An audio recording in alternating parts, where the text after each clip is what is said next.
tema yang diberikan pada saya ini adalah tentang penerapan asuhan gizi dalam upaya peningkatan mutu pelayanan gizi.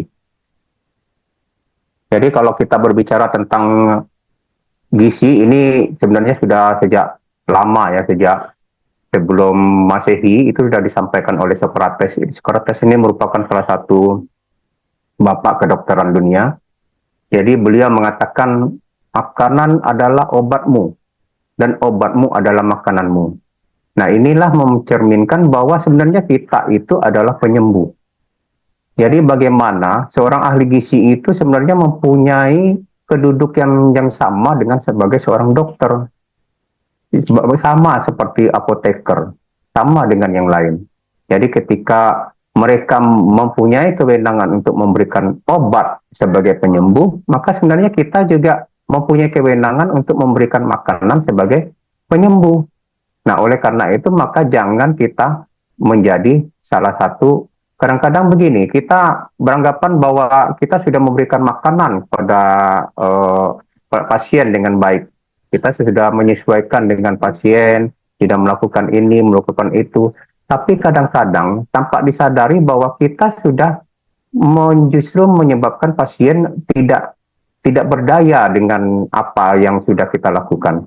Karena apa? Karena sebenarnya upaya diet itu adalah bagaimana dia bisa mencapai suatu kondisi yang baik pada saat dia tidak cukup untuk memberikan posisi yang terbaiknya. Jadi kondisi makanan itulah yang sebenarnya menjadi harapan. Karena apa? Karena memang diet itu menjadi salah satu faktor utama tubuh. Tubuh kita ini sebenarnya kan semua terdiri dari zat-zat gizi. Nah, dari zat-zat gizi inilah sebenarnya kita mencoba untuk agar bisa memberikan yang terbaik untuk tubuh kita. Jadi oleh karena itu bahwa kemampuan kita terkait dengan bagaimana zat gizi ini memberikan peran yang lebih besar untuk menanggulangi satu penyakit atau justru untuk meningkatkan kemampuan tubuh untuk mempertahankan diri dari serangan penyakit, ini yang sangat penting sekali. Nah, ada berbagai penelitian Bapak Ibu bahwa status gizi pasien itu mempengaruhi lama dari hari rawat dan biaya perawatan yang dikeluarkan. Jadi ini sudah pasti kita ketahui semua ya, banyak banget penelitian-penelitian yang dilakukan.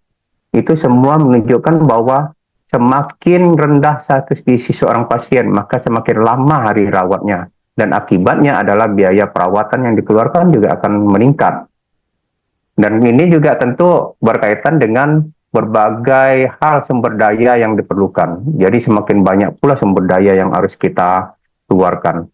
Nah, termasuk pasien semakin lama misalnya dirawat di rumah sakit, dia memerlukan waktu yang lebih lama pula untuk menjadi lebih baik. Lebih memerlukan biaya juga untuk keluarganya dan biaya juga untuk dirinya sendiri dan kemudian berbagai faktor lain yang mungkin perlu dipertimbangkan. Di dalam intervensi gizi, ini hal yang perlu kita lakukan adalah kita mencoba agar kegiatan atau intervensi gizi yang kita lakukan itu mampu untuk mengurangi tingkat komplikasi. Kemudian lama perawatan di rumah sakit dipersingkat dan tingkat dia untuk kembali remisi untuk kembali ke rumah sakit karena kasus yang sama ini juga akan semakin menurun. Kemudian rendah tingkat kematian dan biaya perawatan yang terjadi.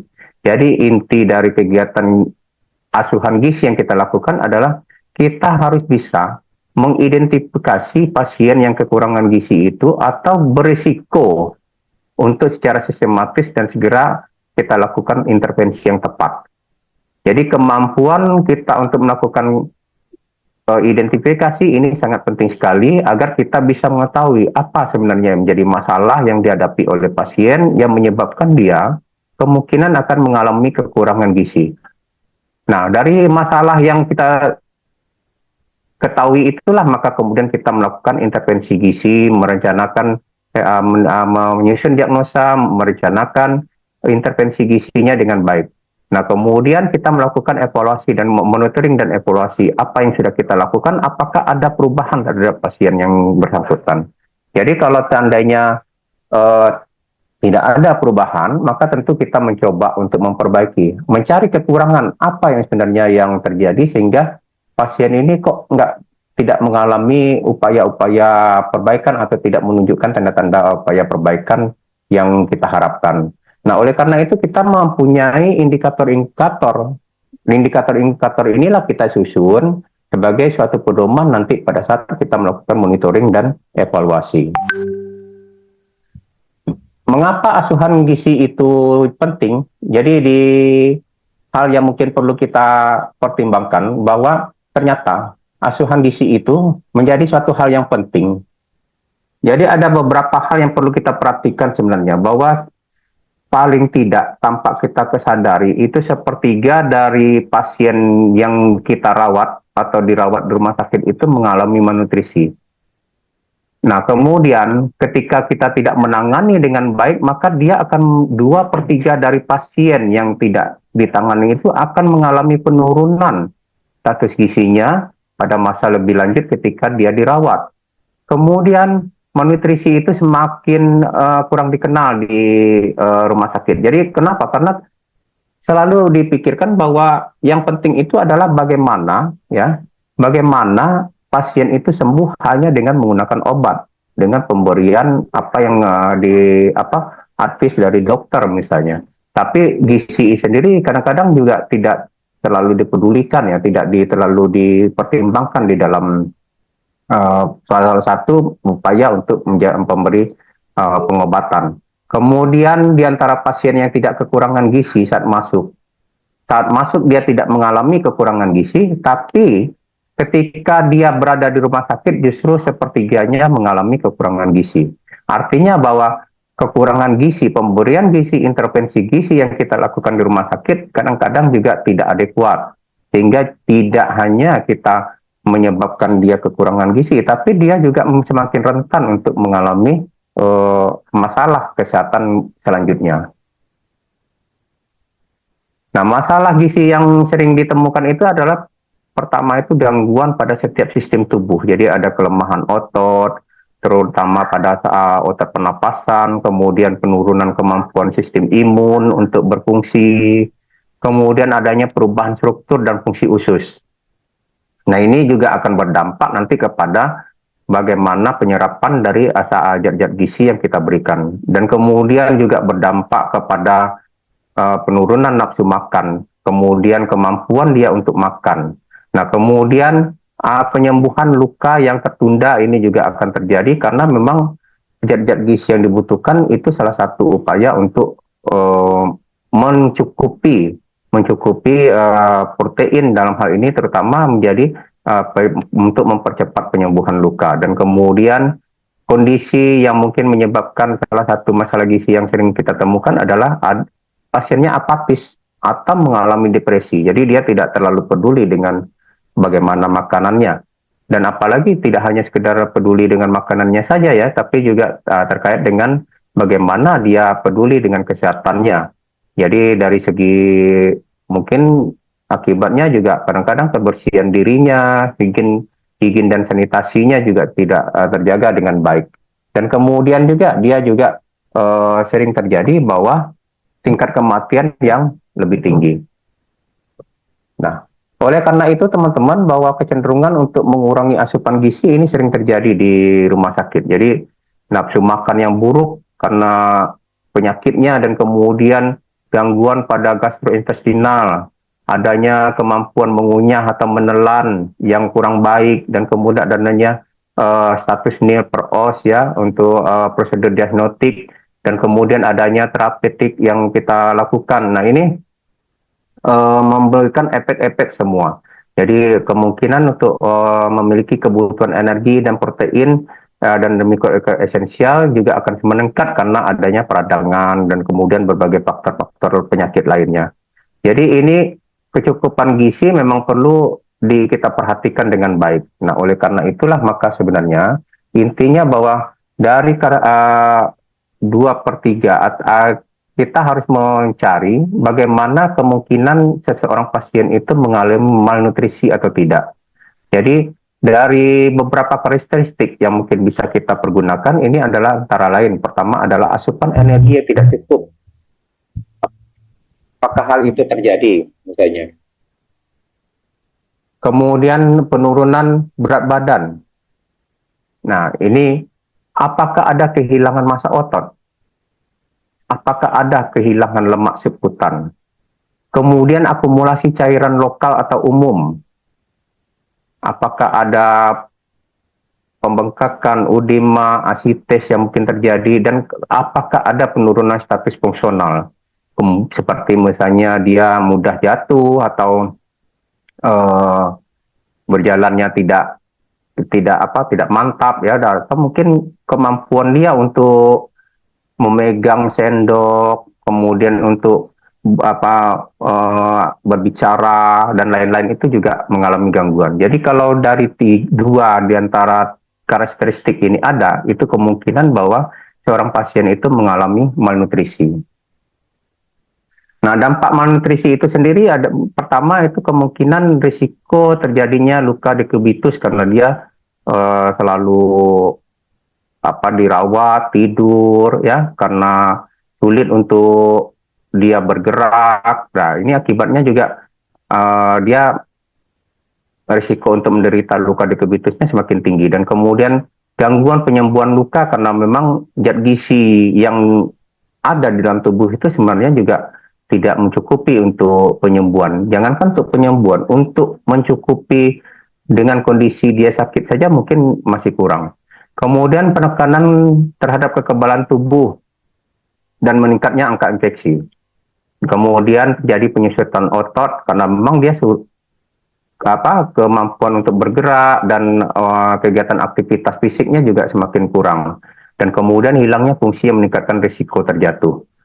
Lama tinggal di rumah sakit juga akan semakin lebih lama, dan kemudian angka rawat inap juga akan lebih tinggi. Dengan akibatnya biaya perawatan juga akan lebih tinggi. Dan meningkatnya kematian untuk angka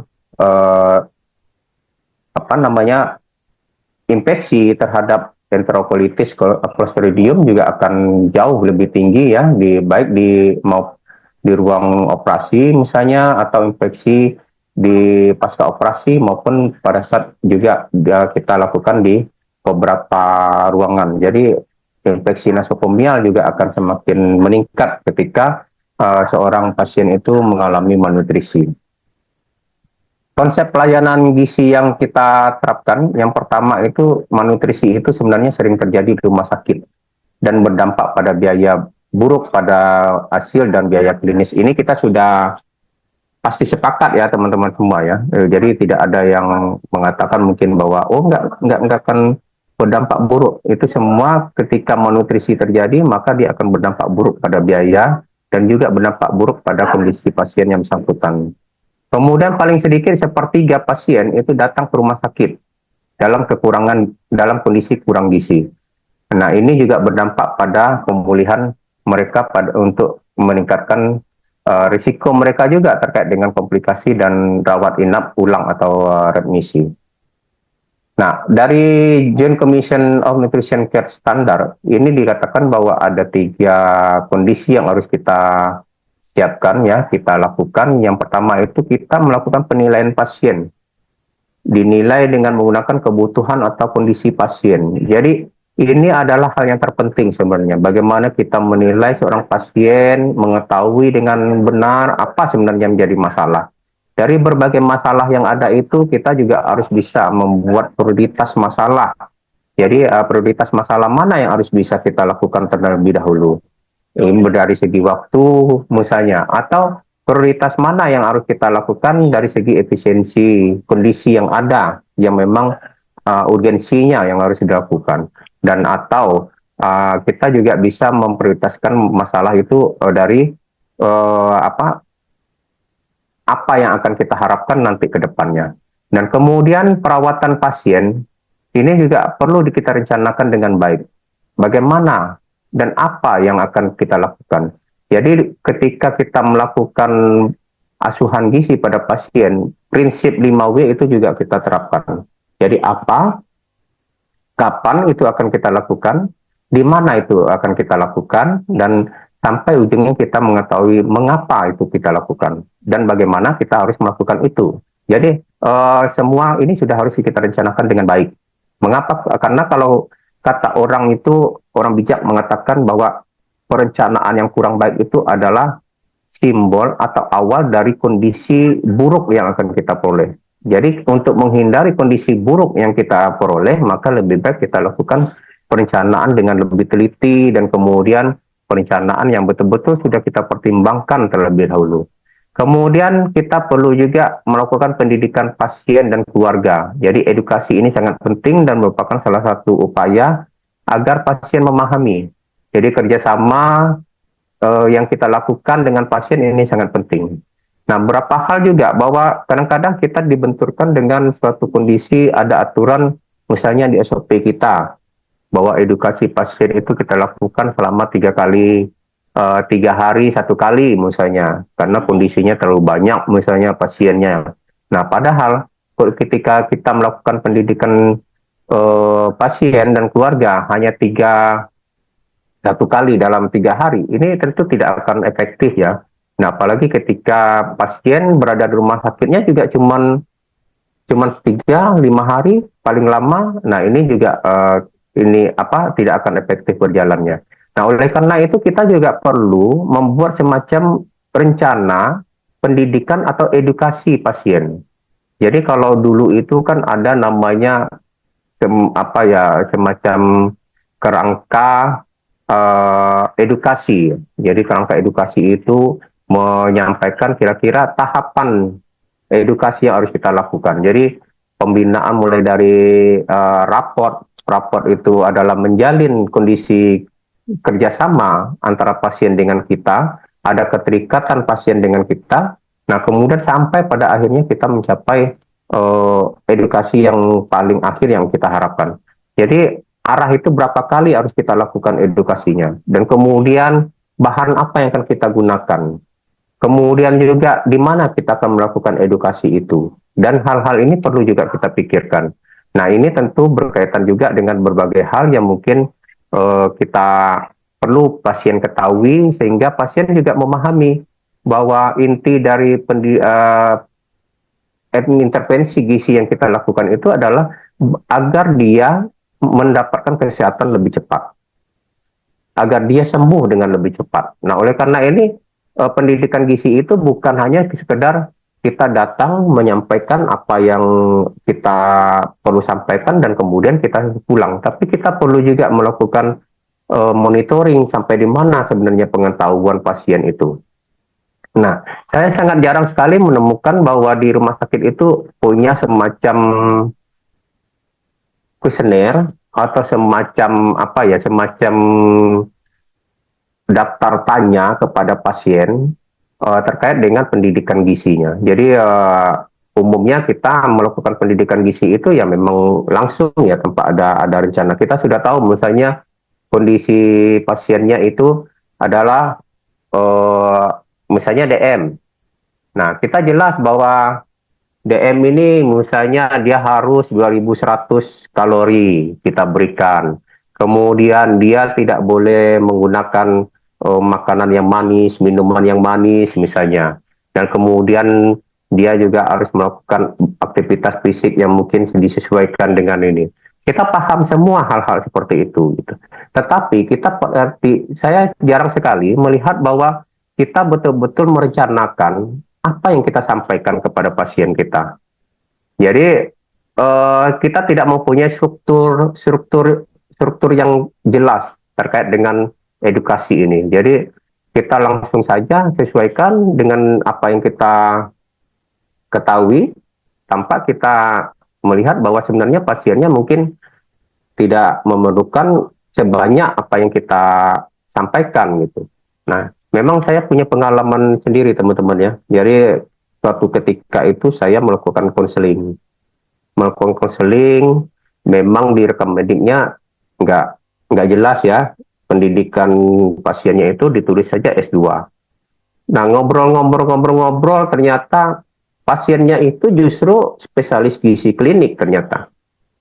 Ya. Jadi ini salah satu upaya bahwa sebenarnya kita juga harus mengetahui dulu bagaimana pasiennya itu.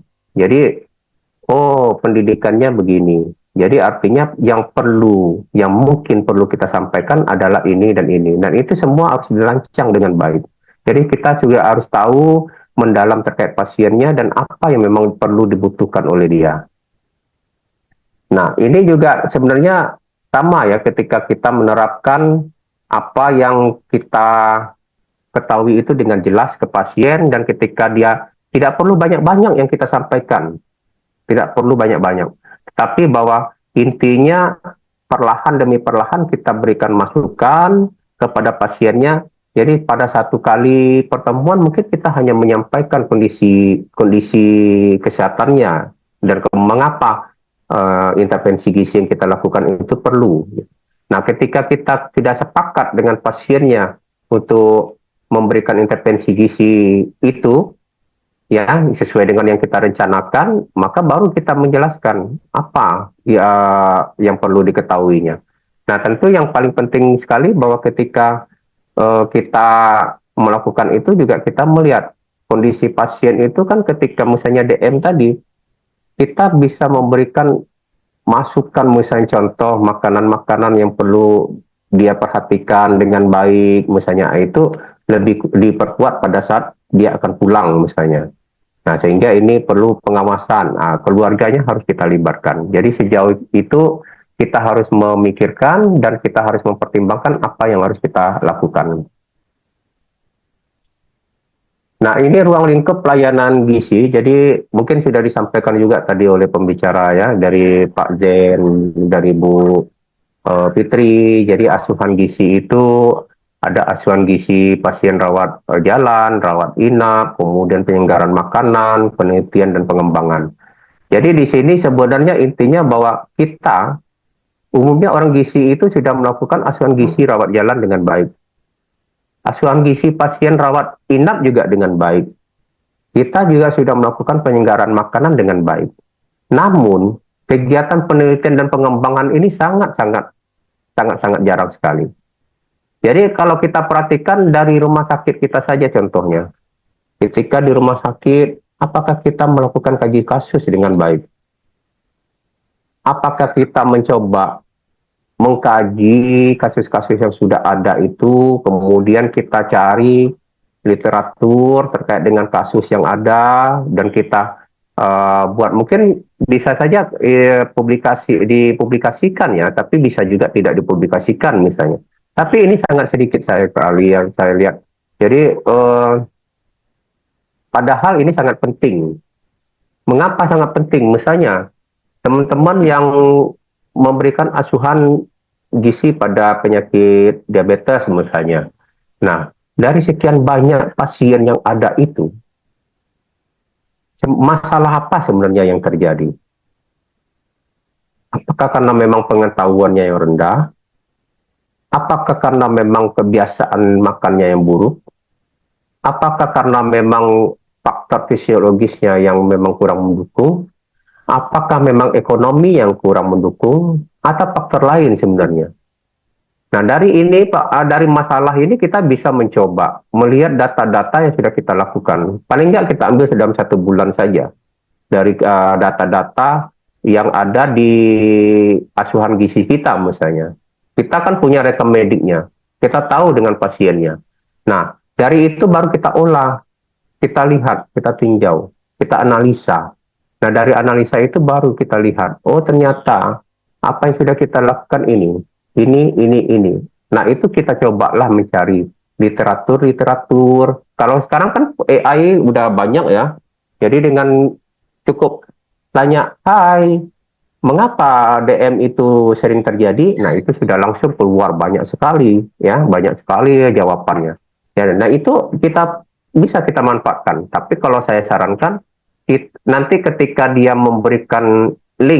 ketika memberikan link literatur yang dipergunakan dia, maka kita coba mencari langsung ke literatur aslinya. Jadi jangan menggunakan apa yang disampaikan oleh AI. Jadi informasi AI itu juga harus kita konfirmasi lebih lanjut. Jangan kita terima begitu saja ya. Nah, jadi penelitian dan pengembangan itu sebenarnya merupakan kegiatan yang mencoba untuk membuat kita menjadi lebih baik. Saya dulu pernah juga ketika suatu saat ya mengunjungi salah satu rumah sakit di wilayah Tangerang. Di sana sudah punya suatu kebiasaan bahwa para dokternya, para dokternya itu setiap pagi berkumpul di ruangan khusus ya, komite kedokteran, mendiskusikan beberapa permasalahan-permasalahan lintas eh, spesialistik. Nah, ini juga sebenarnya perlu bisa kita tiru sebenarnya. Jadi di mana kita mencoba mendiskusikan suatu kasus dengan teman-teman kita yang lain. Jadi kita jangan berpikir bahwa apa yang kita lakukan sendiri, kita pikirkan sendiri itu yang terbaik, bukan. Ya, kita dengan berbagi dengan teman, kita juga akan bisa mendapatkan informasi. Oh, begini harusnya. Oh, begitu harusnya. Jadi eh, ini yang mungkin bisa dikoordinasikan nanti ya di tingkat rumah sakit. Jadi ya mungkin di apakan namanya istilahnya kalau memang sulit untuk setiap pagi ya mungkin 2 kali, 3 kali dalam 1 minggu kita bisa lakukan ini. Nah, hasil-hasil ini, pembahasan ini bisa kita buat semacam rangkuman, resume. Ini juga suatu bentuk dari penelitian dan pengembangan. Jadi tinggal kita tambahkan aja berbagai literatur yang mungkin bisa kita masukkan untuk memperkuat apa yang sudah kita lakukan. Nah, kalau kita lihat juga sebenarnya di apa namanya di pendidikan ya, kita juga sudah menerapkan ini. Jadi misalnya studi kasus misalnya. Itu kan kita dari kasus-kasus yang ada itu kita bahas, kita cari literaturnya. Nah, ini salah satu bentuk dari penelitian dan pengembangan. Dan kemudian juga tidak hanya terkait dengan pasien saja, tapi kita juga bisa meneliti di penyelenggara makanan. Contohnya, waste-nya terlalu tinggi. Mengapa itu terlalu tinggi? Nah, apa faktor-faktor yang menyebabkan sisa makanan itu terlalu tinggi?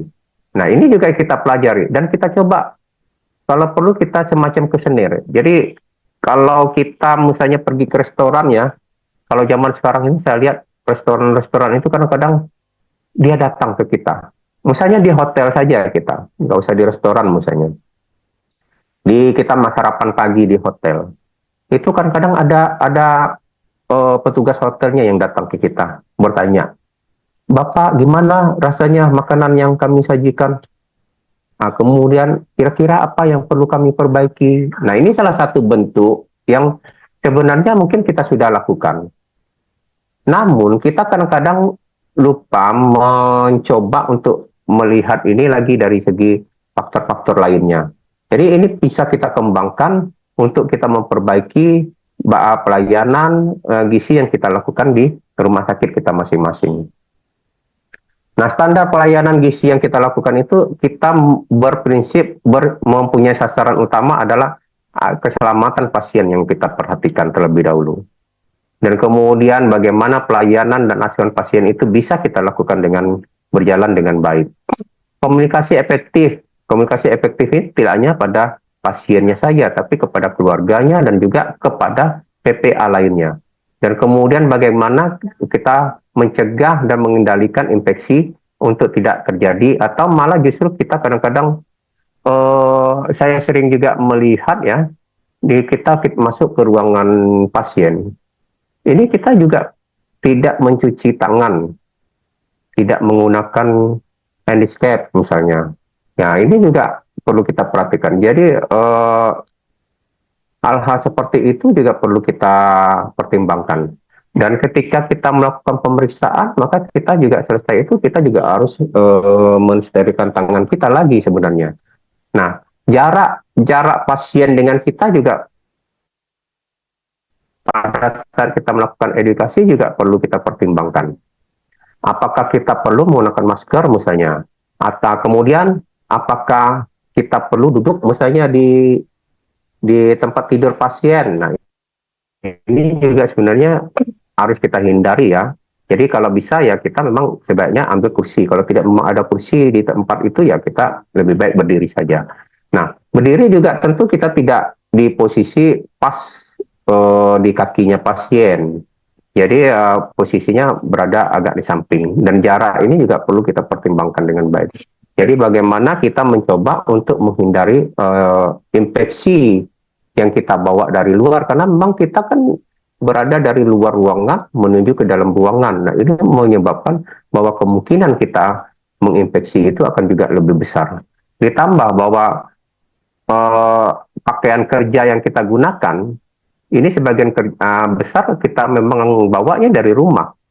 Nah, ketika di instalasi gizi kita mungkin ada beberapa instalasi gizinya sendiri yang sudah punya pakaian khusus ya, pakaian dari rumah diganti dengan pakaian khusus. Tapi kadang-kadang ketika yang ASN-nya ini, ya, yang pegawainya, yang kita yang ahli gizinya, kita masuk ke ruangan kan tidak. Kadang-kadang dari rumah itulah kita menggunakan pakaiannya. Nah, kita masuk ke ruangan, kemudian kita melakukan kegiatan-kegiatan, aktivitas, pemeriksaan dan sebagainya. Nah, ini juga kita perlu memikirkan. Jadi artinya bahwa tingkat infeksi ini juga mungkin saja bahwa kita salah satu hal perlu memperhatikan sehingga kita tidak menjadi penyebab menambah infeksi ke pasien. Nah, ada indikator mutu ya, di mana manajemen mutu itu mengatakan bahwa manajemen risiko itu adalah proses proaktif yang berkesinambungan. Jadi mulai mengidentifikasi, menganalisis, mengevaluasi, mengendalikan, kemudian memberikan informasi komunikasi, kamu memantau dan melaporkan risiko, termasuk berbagai strategi yang dijalankan untuk mengolah risiko dan potensinya. Nah, pada ahli gizi ini sebenarnya juga perlu kita perhatikan. Risiko yang kita tidak hanya kepada risiko ketika penyelenggaraan makanan saja, tapi risiko yang kita alami juga risiko ketika menghadapi pasien di ruang rawat inap maupun pasien di ruang rawat jalan. Nah, risiko yang ada kemungkinan bisa diidentifikasi misalnya risiko non klinis, ya termasuk risiko operasional. Contohnya kita memotong pakai cutter misalnya, nah, kemudian atau menggunakan pensil sambil dipegang-pegang, ya, pegang-pegang sambil tunjuk-tunjukin misalnya. Nah, ini juga mempunyai risiko. Atau risiko keuangan, ya, keterbatasan keuangan yang ada. Nah, ini bukan apa ya, termasuk biasanya kan termasuk kegiatan manajemen juga ya. Kemudian risiko reputasi. Nah, misalnya kita ngomel, ya kan, ngomel. Nah, ini juga merupakan salah satu bentuk citra rumah sakit yang akan didapatkan oleh pasien. Pasien umumnya kan tidak tahu bahwa dia ahli gizi atau yang lainnya. Nah, oh, pegawai rumah sakitnya itu, nah, begitu, itu salah satu bentuk bahwa risiko reputasi yang mungkin akan terjadi. Kemudian risiko strategis, ya, dan kemudian risiko yang terkait dengan regulasi maupun hukum. Nah, semua ini perlu kita pertimbangkan juga walaupun kita dari ahli gizi, karena kita memang terlibat di dalam ini seluruhnya. Nah, ada 13 indikator mutu. Tidak semua dari indikator mutu ini memang menjadi perhatian dari ahli gizi. Tapi kadang-kadang saya mendengarkan bahwa indikator mutu itu justru pada dokter, pada apa namanya, profesi lain, Pak, bukan profesinya gizi itu. Padahal sebenarnya indikator mutu ini juga harus kita terapkan di sebagai ahli gizi yang bekerja di fasilitas kesehatan. Yang pertama itu adalah kepatuhan kebersihan tangan. Kepatuhan kebersihan tangan ketika kita memulai dan mengakhiri suatu kegiatan. Nah, ketika berbeda kegiatan juga kita perlu memperhatikan kebersihan tangan. Jadi misalnya kita posisinya sekarang di administrasi. Administrasi, kita menulis segala macam, kemudian tiba-tiba kita diminta tolong ke ruangan ini, ke pengolahan makanan. Nah, perlu kita memperhatikan hal-hal seperti itu. Jadi kebersihan tangan juga perlu kita pertimbangkan. Rumah sakit harus bisa di instalasi gizi juga siap menyediakan wastafel untuk cuci tangan dan kemudian juga apa namanya, perlu melatih kebersihan cuci tangan ini kepada seluruh pegawai yang ada. Jadi semua memang hafal bagaimana 6 langkah mencuci tangan itu dilakukan. Dan kalau perlu juga kita lakukan semacam pelatihan kecil ya terkait dengan kebersihan tangan ini, sehingga seluruhnya memang mengerjakan untuk mencuci tangan dan terbiasa. Nah, ketika dia terbiasa memulai misalnya mau memotong sayur, karena sudah terbiasa dia akan mencuci tangan dengan baik. Nah, dengan baiknya ini artinya bahwa 6 langkah itu memang dilakukan. Jadi tidak hanya sekedar untuk kita lakukan cuci tangan saja. Kemudian penggunaan alat pelindung diri. Nah, pada rumah sakit besar ini sebagian memang sudah bagus ya. Jadi sudah tertutup rambutnya ya. Kemudian juga penggunaan masker, kemudian juga sarung tangan sudah dilakukan. Dan kemudian juga celemek, bajunya sudah khusus ya ketika masuk ruangan, dan malah mungkin bajunya juga sudah perbagian pengolahan itu juga sudah berbeda. Ya, jadi kalau kita dikatakan bahwa pisau daging dengan pisau untuk memotong sayuran itu harus beda, maka sebenarnya juga pada bagian-bagian itu juga harus beda untuk kita mengetahui dengan cepat. Oh, ini petugasnya di persiapan. Oh, ini petugasnya di bagian pemasakan. Oh, ini bagian penyajian. Nah, ketika ini semuanya kan mempunyai alat pelindungnya tersendiri. Jadi kita juga harus mempunyai SOP bahwa misalnya masker itu kapan harus diganti. Dan kemudian juga baju kapan harus kita cuci. Dan kemudian juga sepatu, sendal yang juga kita harus perhatikan. Kemudian kepatuhan berikutnya adalah kepatuhan identifikasi pasien. Seringkali bahwa kita hanya mengenal dari segi nama. Ibu ini, nah kita juga perlu ketika memulai untuk melakukan pengkajian, yang mulai dari pengkajian sampai kita melakukan evaluasi, itu kita patuh untuk melakukan identifikasi pasien. Jadi ada 3 identifikasi yang harus kita lakukan. Dari segi namanya, dari segi tanggal lahirnya, ya, dan jenis kelamin. Kalau jenis kelamin kan kita tidak perlu bertanya ya, walaupun kadang-kadang ada misalnya kondisinya memang seperti laki-laki tapi ternyata perempuan misalnya, nah, atau perempuan ternyata laki-laki misalnya. Nah, boleh kita mau menanyakan hal itu. Jadi identifikasi ini jelas ke siapa, di mana dia ya posisinya, dan kita tahu benar bahwa pasien yang kita berikan ini tidak salah. Nah, ini harus kita lakukan pada awal ketika akan kita mulai melakukan kegiatan.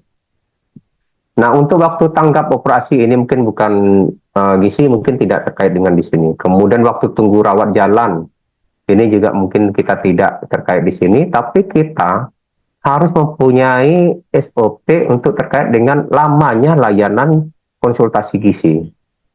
Nah, konsultasi gizi ini kita harus mempertimbangkan kondisi pasiennya, berapa lama. Dan kemudian kita juga harus mempertimbangkan pasiennya itu sendiri, berapa banyak jumlah pasien yang harus kita layani. Nah, ini juga harus kita pertimbangkan. Jadi jangan sampai kita ingin cepat-cepat, akhirnya juga ya, dia tidak mendapatkan manfaatnya. Kemudian penundaan operasi elektif, kepatuhan waktu visit dokter. Nah, kalau memang indikator mutu itu salah satunya adalah waktu visit dokter. Nah, kepatuhan waktu visit ini juga sebenarnya berkaitan dengan gizi.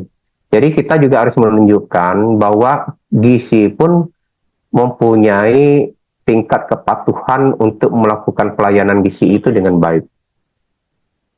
Jadi kita jangan hanya sekedar, oh itu kan kepatuhan waktunya untuk visit dokter, bukan visitnya ahli gizi. Nah, ahli gizinya juga tidak pernah mungkin. Saya pernah dirawat di rumah sakit, ya, salah satunya, dan tidak pernah dikunjungi oleh ahli gizi. Nah, ini salah satu hal yang mungkin perlu kita perhatikan. Jadi, ahli gizi juga perlu melakukan kapan sebenarnya. Apakah 1 hari setelah pasien masuk, dan kemudian dia akan kembali lagi kapan? Apakah bisa setiap hari misalnya, atau memang 3 hari sekali, atau dilakukan, atau bagaimana? Ini juga perlu kita ini kan. Kalau untuk meningkatkan edukasi gizi, sebenarnya kita perlu melakukan itu setiap hari kunjungan, ya, setiap hari kunjungan. Kenapa? Semakin kita jarang melakukan kunjungan, maka semakin seorang itu semakin jauh, merasa jauh dengan kita. Nah, ini juga akibatnya bahwa untuk keterbukaan juga akan lebih raport yang kita bangun antara pasien dengan kita itu juga akan semakin berkurang. Kemudian pelaporan hasil kritis laboratorium. Nah, hasil laboratorium ini juga sebenarnya bisa kita manfaatkan dalam kegiatan penelitian dan pengembangan, ya, kegiatan penelitian dan pengembangan. Contohnya misalnya pada pasien ginjal, kita memerlukan hasil laboratorium terkait dengan elektrolit misalnya. Ternyata ini tidak diperoleh. Dari beberapa pasien selama 1 bulan ini kita tidak mendapatkan hasil laboratorium terkait elektrolit. Nah, ini bisa kita lakukan penelitian. Mengapa itu terjadi? Jadi inti kata dasarnya adalah kita mengapa. Mengapa ini bisa terjadi? Padahal itu penting bagi kita untuk mengetahui dan menindaklanjuti bagaimana kondisi pada pasien ginjal tersebut. Jadi ini kita bahas, ya, kita lakukan lagi dengan literatur yang ada. Nah, ini juga kita bisa masukkan ke manajemen agar bisa diperbaiki ke depannya. Nah, PPA lain juga perlu ketahui sehingga nanti dokter selaku DPJP juga bisa memberikan, oh, harus melakukan pemeriksaan laboratorium terkait elektrolit. Nah, kemudian juga kepatuhan penggunaan formalarium nasional. Ini berkaitan dengan interaksi obat dan makanan yang harus kita lakukan. Nah, pasien atau ahli gizi itu jarang sekali. Saya memperhatikan bahwa jarang untuk melihat obat-obat apa yang diberikan ke pasiennya. Ya, pasien kadang-kadang juga tidak mendapatkan informasi tentang efek dari obat itu ke makanannya atau sebaliknya. Oleh karena itu bahwa memang kita pada saat di pendidikan kita tidak mendapatkan, ya, tidak terlalu banyak belajar tentang farmakologi misalnya. Tapi kita mencoba bagaimana agar kita paham, misalnya paracetamol, ini efeknya bagaimana, mekanismenya bagaimana. Nah, kemudian apa yang akan terjadi ketika seseorang menggunakan paracetamol misalnya, atau dia menggunakan obat-obatan lain misalnya. Nah, pada pasien jiwa misalnya kita menggunakan obat tertentu yang bisa, kadang-kadang obat jiwa itu justru juga menekan keinginan atau nafsu makan pasien malah, atau justru dia malah menyebabkan meningkatkan risiko untuk mengalami terjadinya obesitas misalnya. Nah, ini juga perlu kita pelajari untuk menjadi pertimbangan kita. Kalau dia memang meningkatkan nafsu makan, maka kita perlu mempertimbangkan kondisi status gizinya bagaimana. Nah, tentu kita juga tidak langsung memberikan secara full, ya.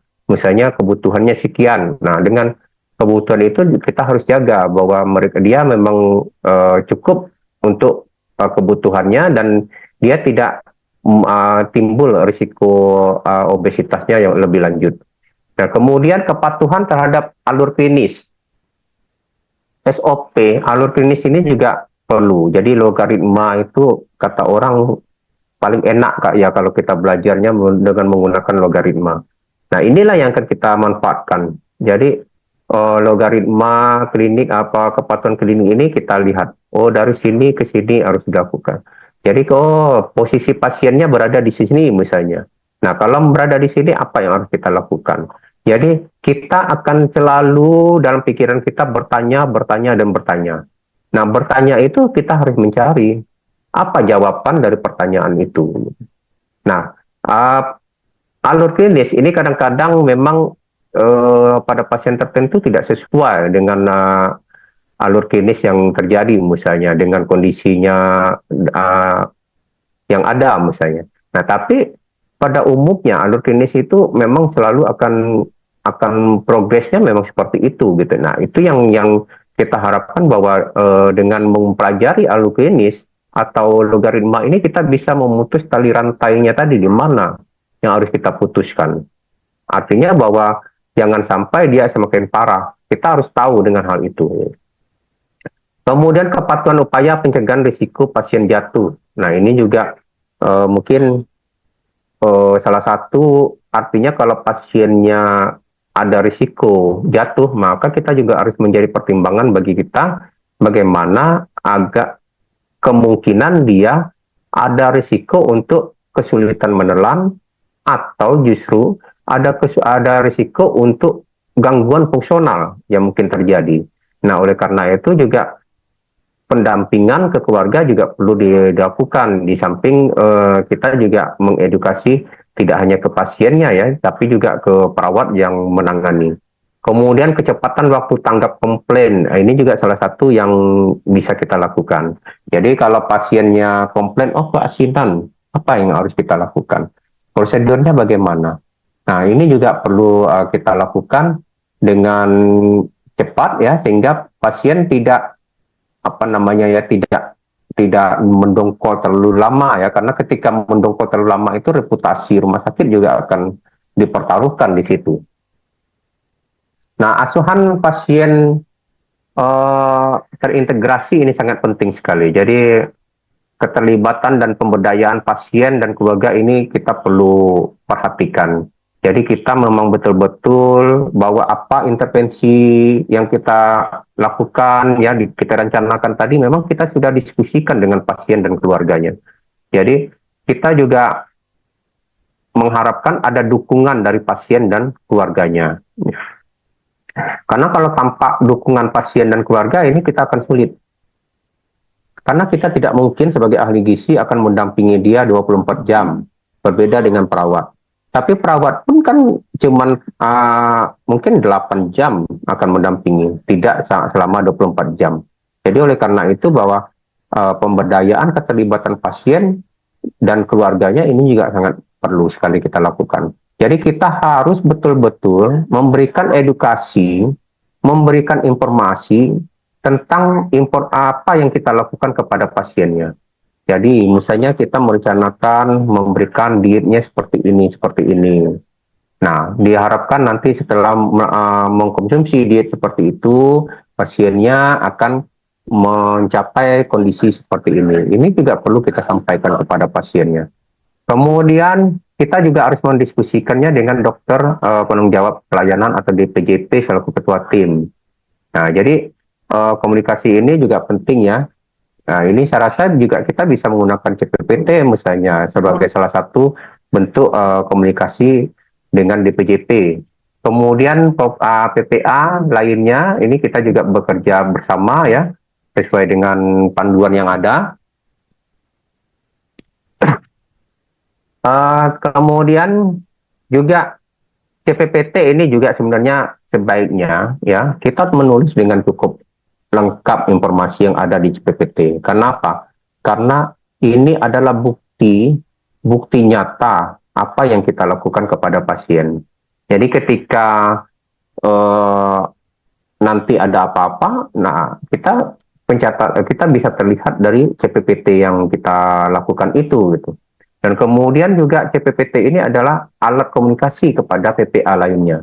Jadi dalam CPPT itu kita tidak hanya menuliskan admin saja, tapi juga kita perlu misalnya meminta kepada perawatnya untuk lebih melihat atau memberikan dukungan edukasi untuk agar pasien dapat menghabiskan makanannya dengan baik. Nah, ini juga bisa kita lakukan di sana. Jadi bukan berarti bahwa pasien yang kita sampaikan di CPPT itu hanya admin saja apa yang kita lakukan. Jadi kita bisa memberikan masukan kepada DPJP juga melalui CPPT. Karena DPJP juga memberikan instruksinya juga kan melalui CPPT. Jadi optimalkan juga bahwa komunikasi dua arah ini juga perlu dari kita ke PPA lainnya. Jadi jangan sampai bahwa kita hanya sebagai penerima instruksi, tapi kita juga tidak pernah memberikan masukan kepada pasien lain, kepada PPA lainnya. Kemudian perencanaan pemulangan pasien juga kita juga harus direncanakan, karena kita harus memberikan edukasi-edukasi yang jelas kepada pasien apa yang harus dilakukannya ketika dia sudah kembali ke rumah. Kemudian asupan gizi yang terintegrasi ini juga penting ya.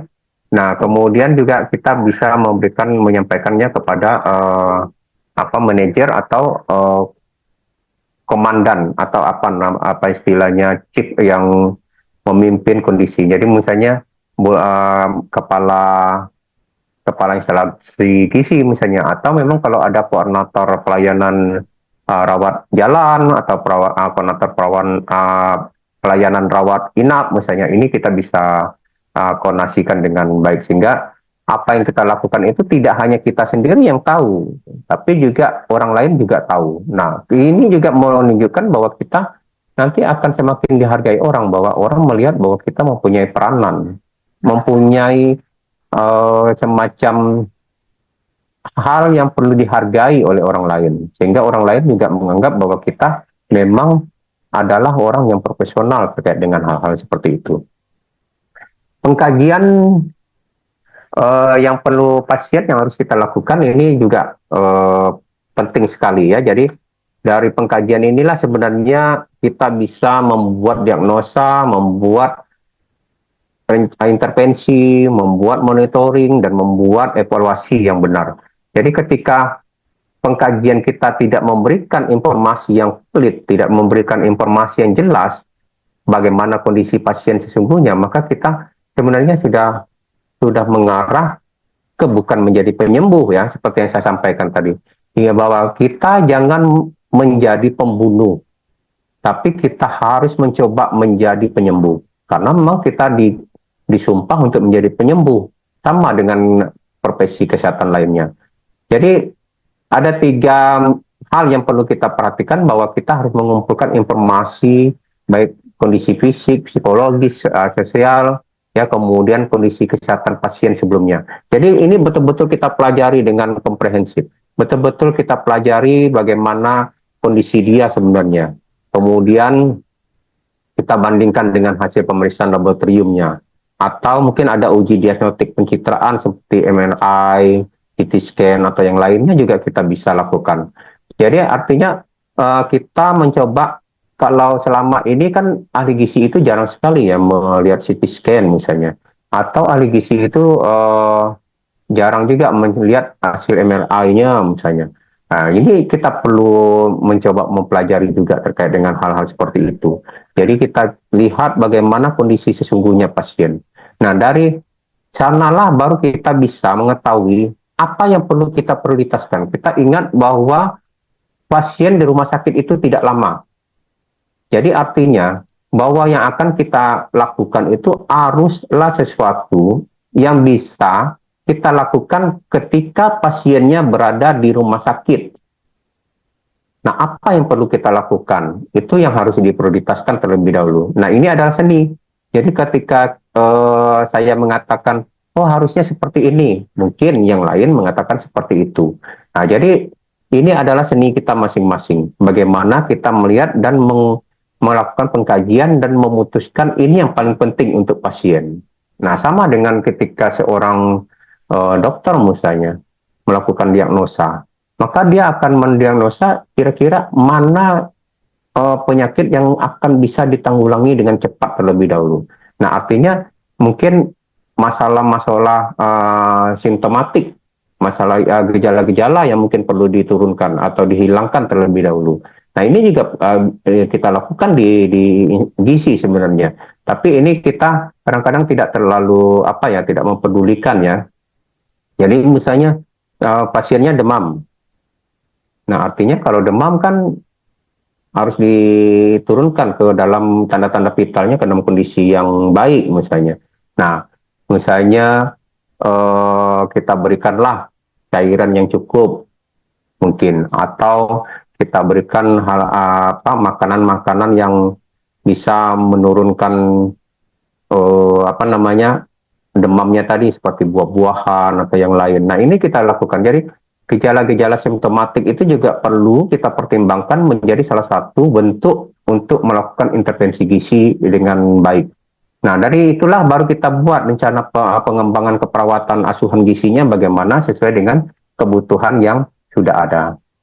Nah, teman-teman di pengkajian gizi pasien ini juga bahwa rumah sakit itu perlu menetapkan kriteria risiko nutrisional. Nah, jadi mungkin ini pada pasien rumah sakit besar sudah ada ya, karena ini adalah merupakan salah satu syarat akreditasi. Jadi kemudian pasien di screening dengan risiko nutrisi, ini jadi pengkajian awal. Nah, ini dilakukan oleh perawat. Tapi beberapa rumah sakit kadang-kadang yang tipe D, tipe C mungkin masih belum melakukan ini dengan keperawatannya. Padahal ini salah satu bentuk kita melakukan screening awal ini dilakukan oleh perawat dan ini juga kita kaji nanti. Nah, inilah yang maka kalau seandainya memang masih belum dilakukan, tugas kita lah untuk mendiskusikan dengan manajemen bagaimana kita membuat untuk agar kita bisa memberikan pelatihan-pelatihan terkait dengan pengkajian awal. Sebenarnya pengkajian awal nutrisi ini juga sudah diajarkan ya di keperawatan. Karena saya juga menjadi salah satu pengajar di keperawatan dan saya tahu bahwa pengkajian awal nutrisi ini juga diajarkan pada teman-teman ya pada pendidikan keperawatan. Kemudian pasien dengan risiko nutrisional ini dilanjutkan oleh ahli gizinya dengan pengkajian gizi. Nah, inilah yang lebih mendetil. Jadi kita harus paham lebih detail terkait dengan apa yang kita perlukan. Kemudian ketika kita memang memerlukan data-data laboratorium misalnya biokimia, kita boleh kok mengusulkan kepada DPJP-nya untuk dilakukan pemeriksaan laboratorium. Jadi kita tidak hanya menerima saja bahwa DPJP-nya minta untuk pemeriksaan ini. Nanti gizi tinggal memakai. Tapi kalau memang kita perlu ada sesuatu yang kita anggap dibutuhkan dan penting untuk kita ketahui sebagai ahli gizi, ya kita bisa mengusulkan kepada DPJP-nya untuk lakukan pemeriksaan laboratorium misalnya. Kemudian pasien di screening dengan kebutuhan fungsional ini juga sudah dilakukan harusnya pada pengkajian awal. Nah, kemudian pengkajian pasien ini ada proses berkesinambungan ya yang dinamis yang dilakukan di unit gawat darurat, kemudian rawat inap, rawat jalan, dan dicatat semua pada CPPT. Digunakan oleh semua PPA yang memberi asuhan pasien. Jadi kita juga harus membaca semua apa yang disampaikan baik oleh perawat, baik oleh dokter, baik oleh apoteker di dalam CPPT itu. Nah, mereka juga demikian sebenarnya. Dokter juga harus membaca apa yang disampaikan oleh perawat, apa yang disampaikan oleh apoteker, apa yang disampaikan oleh gizi di dalam CPPT. Jadi semua ini harus dilakukan ya, digunakan karena inilah menjadi dasar. Jangan terjadi pengulangan-pengulangan yang tidak perlu. Nah, jadi dengan menggunakan CPPT ini kita juga menghindarkan perlakuan atau sesuatu yang sebenarnya tidak diperlukan oleh pasien karena sudah dilakukan. Misalnya contohnya baru saja nih diukur suhunya oleh perawat, kita juga mau mengukur suhu misalnya. Baru saja misalnya dilakukan pengukuran tinggi badan oleh perawat misalnya, kita juga mau melakukan pengukuran tinggi badan misalnya. Nah, itu bisa kita lakukan kalau seandainya kita ingin meyakinkan. Tapi tentu kita juga harus kalau memang seandainya kita ingin meyakinkan itu, kita juga harus punya data. Perawatnya siapa yang melakukan, ya. Kemudian apakah tingkat errornya tinggi? Nah, kalau tingkat errornya perawat itu tinggi, misalnya, nah kita perlu artinya kita lakukan semacam pelatihan juga bagi perawat bagaimana cara mengukur tinggi badan antropometri misalnya ya. Nah, ini juga perlu dilakukan sehingga nanti data-data yang ada itu tidak perlu dilakukan pengulangan kalau memang tidak dibutuhkan dengan begitu urgen ya. Nah, pengkajian gizi ulang ini juga kita lakukan kepada pasien. Jadi kita sudah intervensi, sudah kita lakukan monitoring, akurasi, kita lakukan pengkajian ulang. Apakah tujuan kita tercapai atau tidak? Jadi ketika di ujung, itu sebenarnya kita mempunyai semacam tujuan. Misalnya bahwa pasien ini tidak akan mengalami gejala-gejala atau tanda-tanda simptomatik ya, demam misalnya, atau kamu tidak mualnya hilang misalnya, tidak ada lagi merasa mual pada 3 hari. Nah, ini semua harus kita lakukan kaji ulang, apakah betul tidak ada lagi atau malah justru bertambah mualnya. Nah, pengkajian ulang ini kita harus lakukan. Jadi pada pasien yang rawat pulang, mau pulang juga begitu, kita harus lakukan lagi pengkajian ulangnya.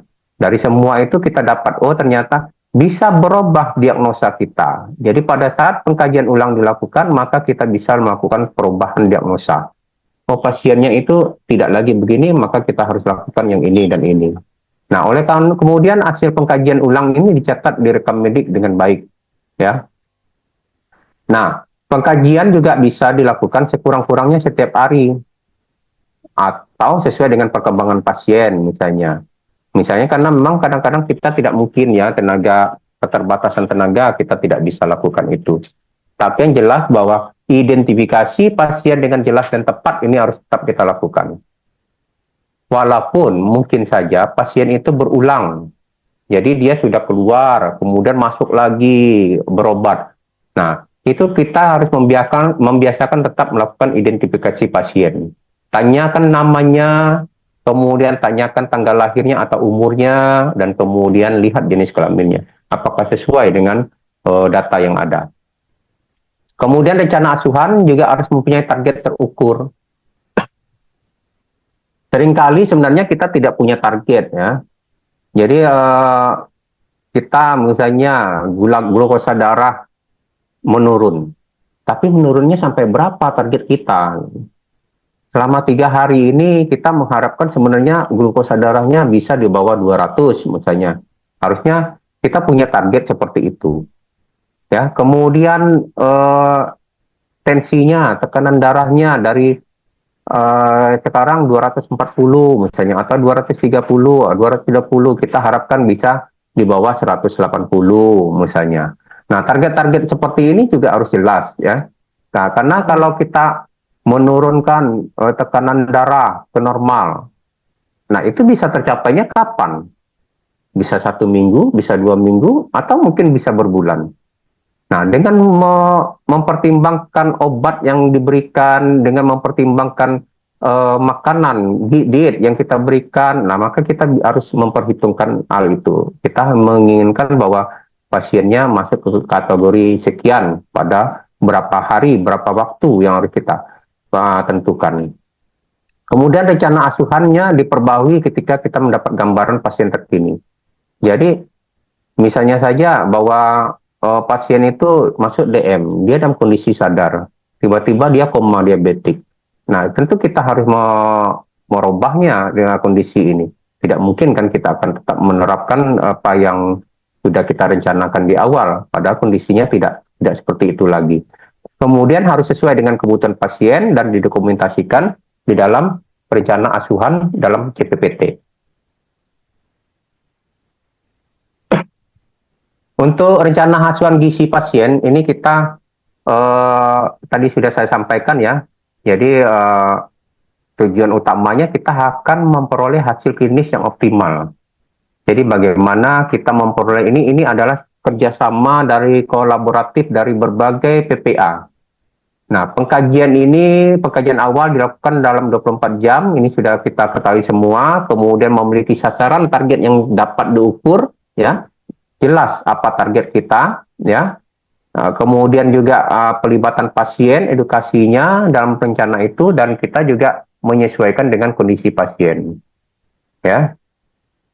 Nah, akurasi diagnosanya adalah diet ahli gizi, dokter, kemudian perawat, manajer dapur, pemangku kepentingan, ini harus punya peranan penting ya. Jadi semua berkontribusi pada keselamatan pasien.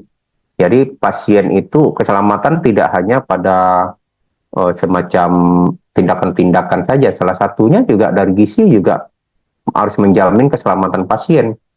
Ketika kita memberikan salah misalnya pasien hipertensi, kemudian seharusnya dia mendapatkan rendah garam, tapi ternyata makanannya salah diberikan, justru diberikan makanan yang ada garamnya misalnya. Nah ini juga perlu perlu apa namanya, hubungan yang baik antara pengelola penyelenggara makanan dengan ahli gizinya. Jadi diet ini umumnya ya, bahwa dokter itu sangat biasanya secara umum saja menyampaikan rendah garam, tapi dia kadang-kadang jarang sekali rendah garamnya berapa. Nah, oleh karena itu kita yang apa, yang mendetailkan lebih lanjut. Nah, kemudian pilihan dietnya ya, yang kadang-kadang juga kurang tepat. Nah, kita bisa diskusikan dengan dokter terkait ini. Oh, dia mintanya rendah garam. Nah, kemudian padahal dia juga sebenarnya ini apa, harusnya nggak perlu rendah garam misalnya, atau yang lain kita bisa. Kemudian dia terpetik misalnya bebas gluten atau apa, itu juga perlu kita diskusikan lebih jauh ya. Jangan sampai nanti diet-diet yang kita berikan itu justru meningkatkan risiko terjadinya malnutrisi. Jadi, oh rendah garam, gara-gara rendah garam dia tidak mau makan, ya kan? Oh ambar, ini. Jadi kita bagaimana caranya agar dia bisa tetap makan? Apakah kita agak mempertajam dengan menggunakan bumbu-bumbu yang ada misalnya, atau kita olah dalam bentuk yang lain misalnya, sehingga makanan ini tetap tidak akan meningkatkan risiko dia untuk mengalami malnutrisi. Nah, bekerja dengan efektif bersama tim ya, kemudian menyadari kalau ada bias, ada kesalahan, kita juga harus akui kalau ada kesalahan. Nah, kemudian bekerja sama dengan pasien, karena kadang-kadang pasien juga bisa mengingatkan, loh saya kan rendah garam harusnya nggak ada ini, kenapa diberikan makanan yang asin misalnya. Nah, ini juga bisa menjadi pengingat bagi kita ya. Nah, ini strategi intervensinya, yaitu pemberian makan dan zat gizi, kemudian pendidikan. Ini saya rasa sudah saya sampaikan tadi ya, terkait dengan hal ini yang perlu kita pertimbangkan. Jadi 4 kegiatan ini, kegiatan intervensi ini memang harus kita lakukan dengan baik. Nah, ini semua harus kolaboratif. Artinya bahwa konseling yang kita lakukan, pendidikan gizi, pemberian makanan harus diketahui oleh pasien, keluarga, kita, dan PPA lainnya. Intervensi gizinya, DJP, DPJP itu punya kompetensi untuk memesan makanan, atau mungkin dari perawatnya juga boleh, silakan. Tapi pasien juga mempunyai hak untuk menentukan makanan sesuai nilai yang dianutnya. Jadi pada teman-teman yang beragama Kristen misalnya, ya, nah tentu mungkin ada makanan yang tertentu yang tidak tidak boleh dikonsumsi misalnya, atau pada teman-teman beragama Islam ya misalnya. Nah, ini juga kita perlu mempertimbangkan dan mendiskusikan. Kemudian mengedukasi keluarga, pasien dengan orang lain ya, juga untuk membawa pasien. Ini sering pengunjung kan sering bawa makanan, bawa minuman. Nah, ini juga kita perlu mempertimbangkan. Jadi menyampaikan bahwa untuk sementara mungkin dia cukup dari makanan yang kita berikan. Karena ketika dia mengkonsumsi makanan dari luar, ini juga ketika kita tidak tanyakan, tidak kita diskusikan dengan pasien, maka akibatnya juga akan terjadi apa namanya, mungkin kelebihan dari asupan, atau dia justru tidak sesuai dengan diet yang kita berikan. Kemudian simpan dengan benar makanan yang dibawa keluarga untuk kontaminasi, jadi terjadinya kontaminasi. Ini sering terjadi ya, bahwa makanan itu kan saking banyaknya ya, dibawa oleh pengunjung. Nah, kemudian diletakkanlah di atas meja di samping pasien misalnya. Nah, itu begitu lama tidak ditutup, ini akan berisiko. Karena ruangan di rumah sakit kan juga dengan berbagai bakteri, berbagai hal yang ada di ruangan itu ya, apalagi ruangannya cukup tertutup, kadang-kadang mungkin tidak, ya, jendela tidak pernah dibuka misalnya. Nah, ini juga salah satu yang bisa perlu kita pertimbangkan ya. Jadi edukasi ini sangat penting di sini. Nah, ini pilihlah makanan atau terapi nutrisi yang sesuai ya. Tadi seperti saya sampaikan juga kita memberikan instruksi pemberian makanan dalam rekam medik pasien untuk diketahui oleh PPA lainnya. Jadi pasiennya misalnya parenteral diberikan sekian sekian selama sekian. Nah, ini harus dijelaskan sehingga perawat yang akan membantu memberikan juga dia paham, oh ternyata harus diberikan pada jam-jam sekian misalnya. Kemudian pasien yang mendapatkan makanan dari keluarga ini juga harus diberikan edukasi seperti yang saya sampaikan sebelumnya sehingga dia juga tahu batas-batas tertentu yang harus bisa dikonsumsinya untuk sekedar menghargai apa yang diberikan atau disediakan keluarga misalnya, atau dia bisa menolak apa yang diberikan keluarganya karena kita lebih mengefektifkan untuk sementara dengan sesuai kondisinya untuk makanan di rumah sakit. Nah, pemberian KIE ini juga sudah saya sampaikan ya, jadi terkait dengan pasien harus bisa mengambil keputusan terkait dengan apa yang akan kita lakukan. Jadi yang mengambil keputusan itu bukan kita sebenarnya. Jadi pada saat melakukan edukasi, dialah yang harus mengambil keputusan apa yang akan dilakukan, apa yang akan diambilnya. Jadi kita hanya memberikan solusi-solusi, pilihan-pilihan, alternatif-alternatif yang mungkin dapat dipilihnya. Nah, ketika ini bermasalah, kemana dia harus menyampaikan? Jadi ini juga harus kita sampaikan. Jadi kalau misalnya Bapak Ibu ada masalah nanti terkait dengan ini ketika sudah kembali ke rumah, boleh silakan hubungi saya pada nomor ini misalnya.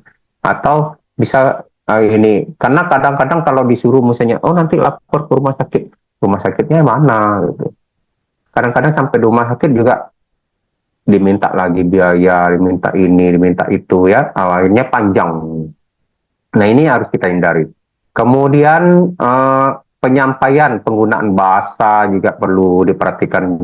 Kita kebiasaan kalau orang-orang kesehatan ini kan biasanya menggunakan bahasa-bahasa yang agak level-level ini ya, jadi menggunakannya juga kadang-kadang nggak ngerti pasiennya apa itu maksudnya.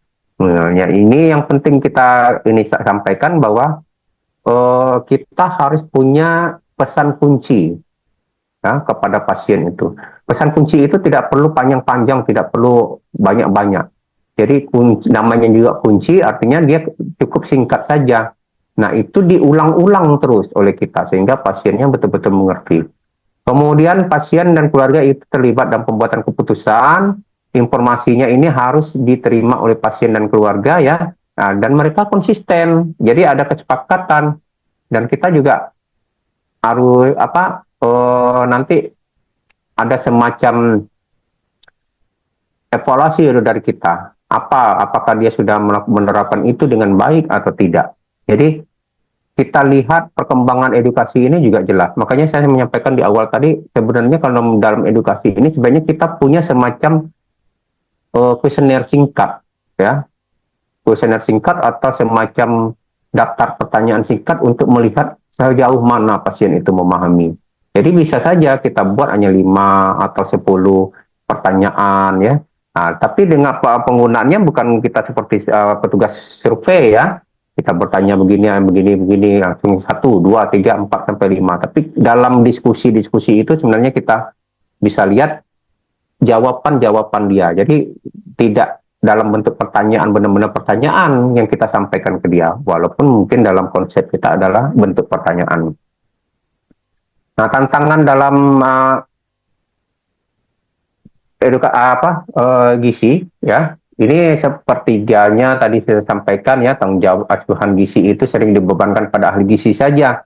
Padahal kan seperti yang kita sampaikan tadi ada perawat, ada dokter yang juga sebenarnya harus mempunyai kompetensi ini. Jadi kalau saya sih ya teman-teman ya, mungkin itu masalahnya sekarang ada profesi lain tuh di luar gizi yang jadi ini jadi itu. Kalau saya sih biarin aja lah. Yang penting kita yang meningkatkan kompetensi. Buktinya saja bukan apa ya. Kemenkes kita kan juga bukan orang kesehatan, ya kan? Jadi ketika jabatan manajerial itu tidak menjadi masalah. Nah, kalau mereka dalam kegiatan keprofesian itu kan juga punya batas tertentu sebenarnya.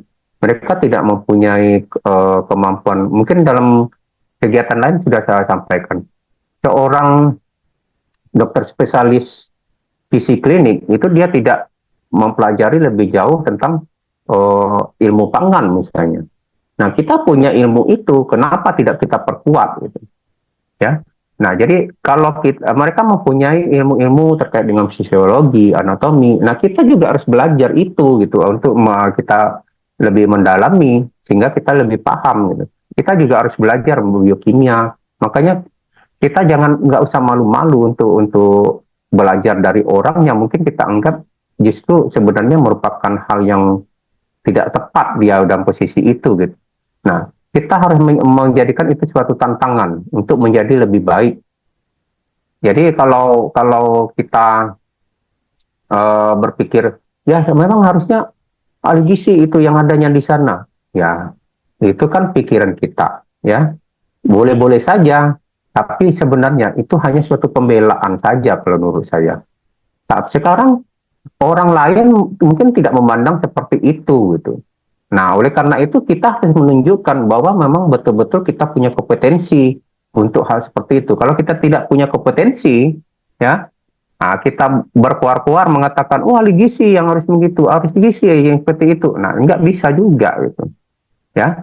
Jadi mari kita bersama menunjukkan bahwa kita punya kemampuan itu. Kemudian asuhan gizi ini sering tertunda karena status medis pasien, kemudian kurangnya urutan diet ya, waktu konsultasi gizi yang terbatas misalnya, karena kadang-kadang satu ruangan itu ada beberapa pasien misalnya ya. Nah, jadi artinya bahwa kita juga harus apa ya, pandai-pandai mensiasati hal ini gitu.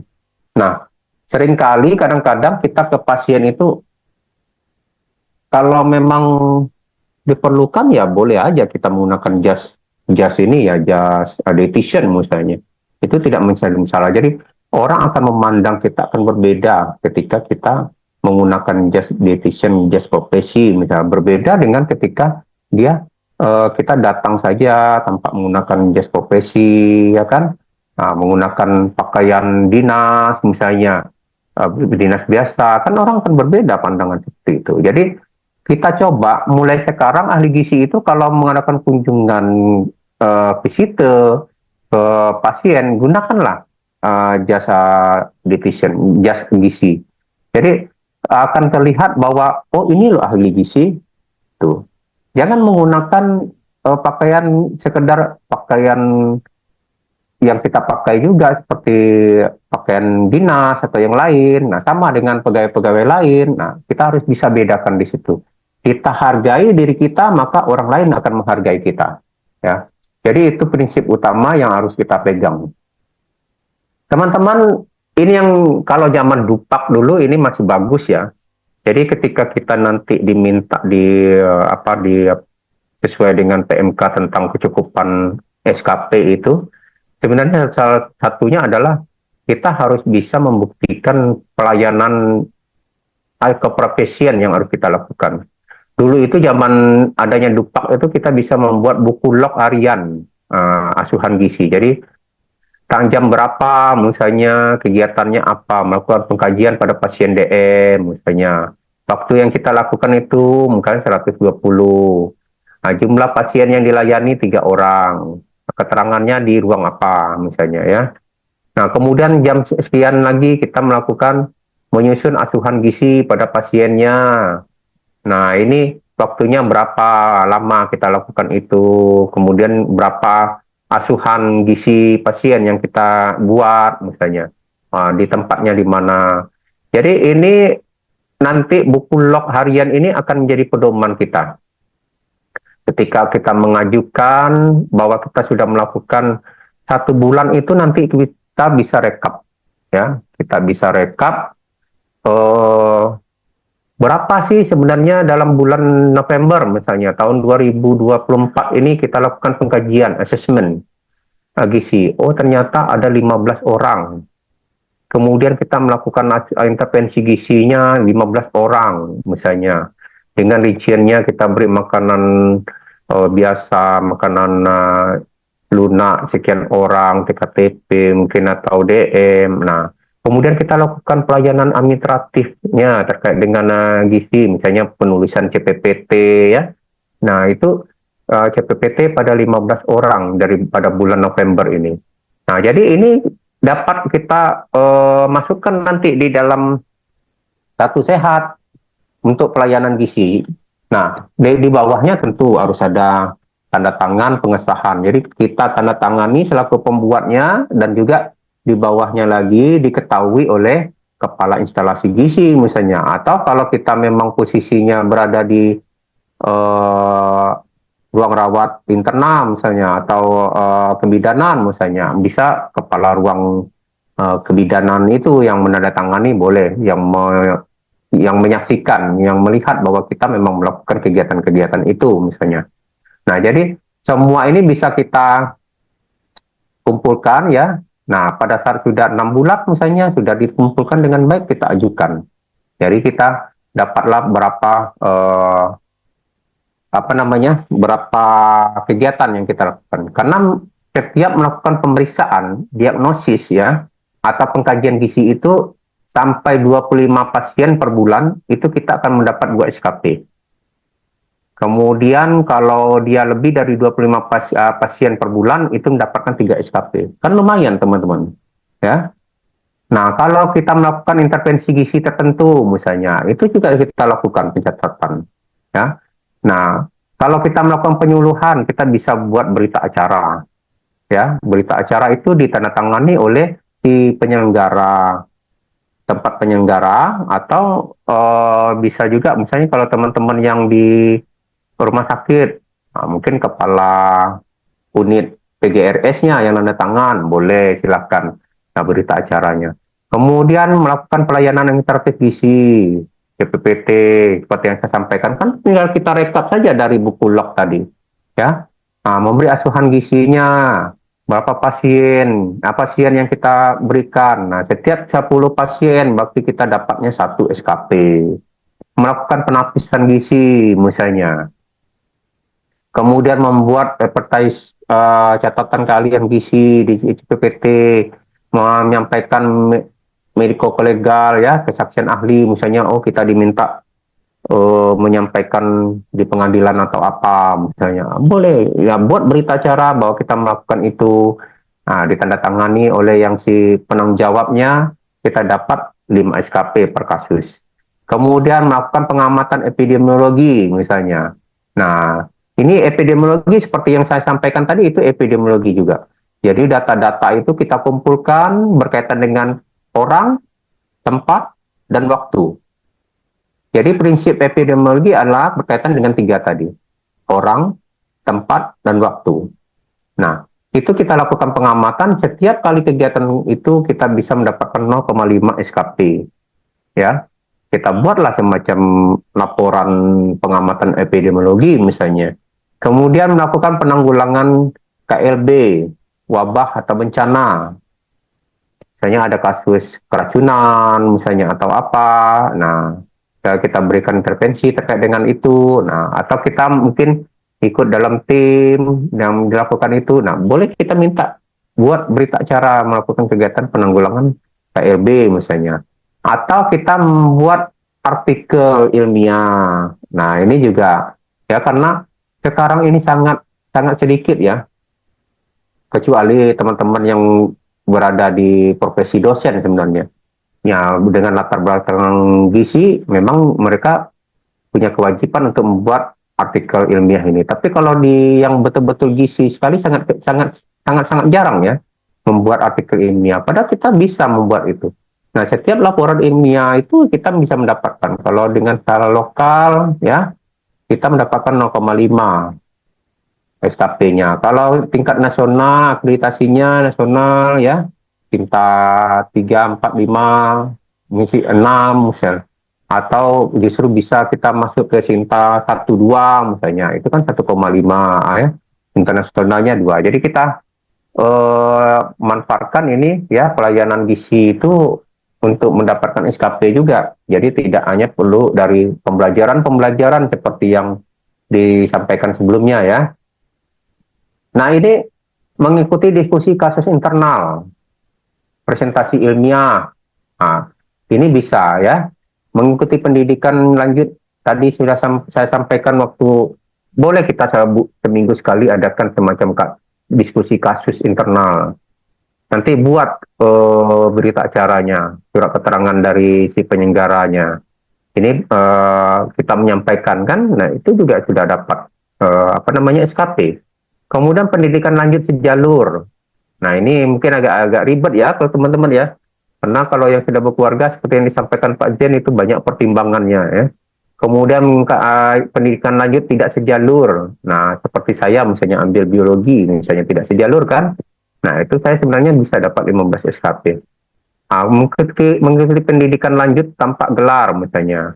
Nah ini terkait dengan pendidikan ini waktu dulu itu ketika saya masih di Sumatera Barat ya, ketika diploma 4 baru mau dibuka waktu itu saya sebenarnya sudah menyampaikan juga. Kalau bisa jangan cuma diploma 4 saja. Sisi ini juga perlu membuat program profesi. Nah, ketika itu Poltekkes bilang, oh nggak bisa kami kalau mau program profesi. Artinya kita harus universitas mau ini kan untuk bisa membuka program profesi, program spesialis ya, program lanjutan. Nah, itu yang perlu. Kalau kita semua sudah division misalnya, sudah S1 dengan profesi. Nah, sekarang kita nggak punya lanjutannya lagi, ya kan? Padahal kita perlu juga nanti spesialistik. Nah, spesialistik itu juga bisanya kan cuma di universitas umumnya yang sekarang. Nah, ini juga perlu mungkin dipikirkan oleh mereka yang bekerja sebagai dosen ya apalagi ketua jurusan atau yang lainnya mungkin di universitas yang membuka program studi gizi misalnya S1 gizi. Karena nanti ke depannya ini penting. Jangan sampai nanti kita sudah kerepotan lagi, nggak ada, baru kita mau rame-rame buka kan. Ini kalau profesi ini sebenarnya sejak tahun 2003-an, 2002. Jadi dokter itu dulu kan tidak ada profesi. Jadi ketika keluar undang-undang pendidikan, ada program profesi itu mereka mengubah. Jadi S1, SKET itu mulainya tahun 2020, 2002, 2003 itu kalau nggak salah saya, 2021, 2001-an. Nah, baru ada program profesinya kedokteran, ya kan? Nah, itu juga sebenarnya udah lama program profesi ini gitu. Tapi kita tidak di gizi mungkin telat ya. Tapi kita masih untung sebenarnya. Di profesi lain juga masih banyak yang tidak punya program profesi sama sekali ya. Nah, kemudian kita lanjut nih untuk melakukan penelitian, publikasi ilmiah ya. Untuk manajerial maksimalnya 10 SKP. Manajerial ini kepala instalasi gizi misalnya ya. Nah, ini juga hanya dapatnya 10 SKP per tahun efektif. Nah, saya menyarankan sebenarnya nggak usah lama-lama di manajerial ya, karena memang kalau di manajerial nanti pelayanannya nggak dapat. Kita pelayanan ini sekitar 40 sampai 50% dari jumlah SKP. Nah, kalau 40 sampai 50% dari SKP di 5 berarti kan ada 25 ya, 25 untuk pelayanan. Kalau manajerial kan kita dapat cuma 10. Nah, kasihan kan? Jadi makanya lebih baik juga kita juga biar biar profesinya juga semakin top chair ya. Nah, jangan lama-lama di manajerial, tapi lebih baik juga. Atau seperti misalnya kepala sekolah itu, dia di manajerial, tapi juga dia melakukan pelayanan. Pelayanannya apa? Mengajar, walaupun mungkin tidak maksimal. Diberikan beberapa jam mengajar juga. Jadi ini juga bisa dioptimalkan ya. Kemudian menjadi dosen, pemantau mutu, komite khusus, ya, yang lainnya. Ini 5 SKP per kegiatan. Nah, tantangannya adalah perawat itu menyediakan dan mengawasi perawatan pasien itu 24 jam dalam 1 minggu. Ya, kemudian mengamati asupan. Nah, interaksi ini harus kita lakukan dengan mereka. Terkadang kita nggak melakukan, ya. Kita kurang interaksi dengan mereka. Padahal mereka lah yang sebenarnya yang tahu posisi kondisi pasien yang sesungguhnya. Kemudian persetujuan kita selalu menunggu persetujuan dokter dulu untuk melakukan rencana perawatan asuhan gizi. Padahal kita mempunyai kewenangan untuk menyusun asuhan gizi itu, ya kan? Nah, tapi kadang-kadang ada sebagian harus menunggu dulu. Oh, dia dokternya nyuruh ini, baru diikuti, ya. Nah, ini yang harus kita coba bahwa kita pede dengan profesi kita, ya. Rekomendasi ahli gizi hanya diterapkan dalam 42% kasus kebanyakan. Jadi dokternya dengan perawat juga kadang-kadang nggak memandang ahli gizi itu penting, ya.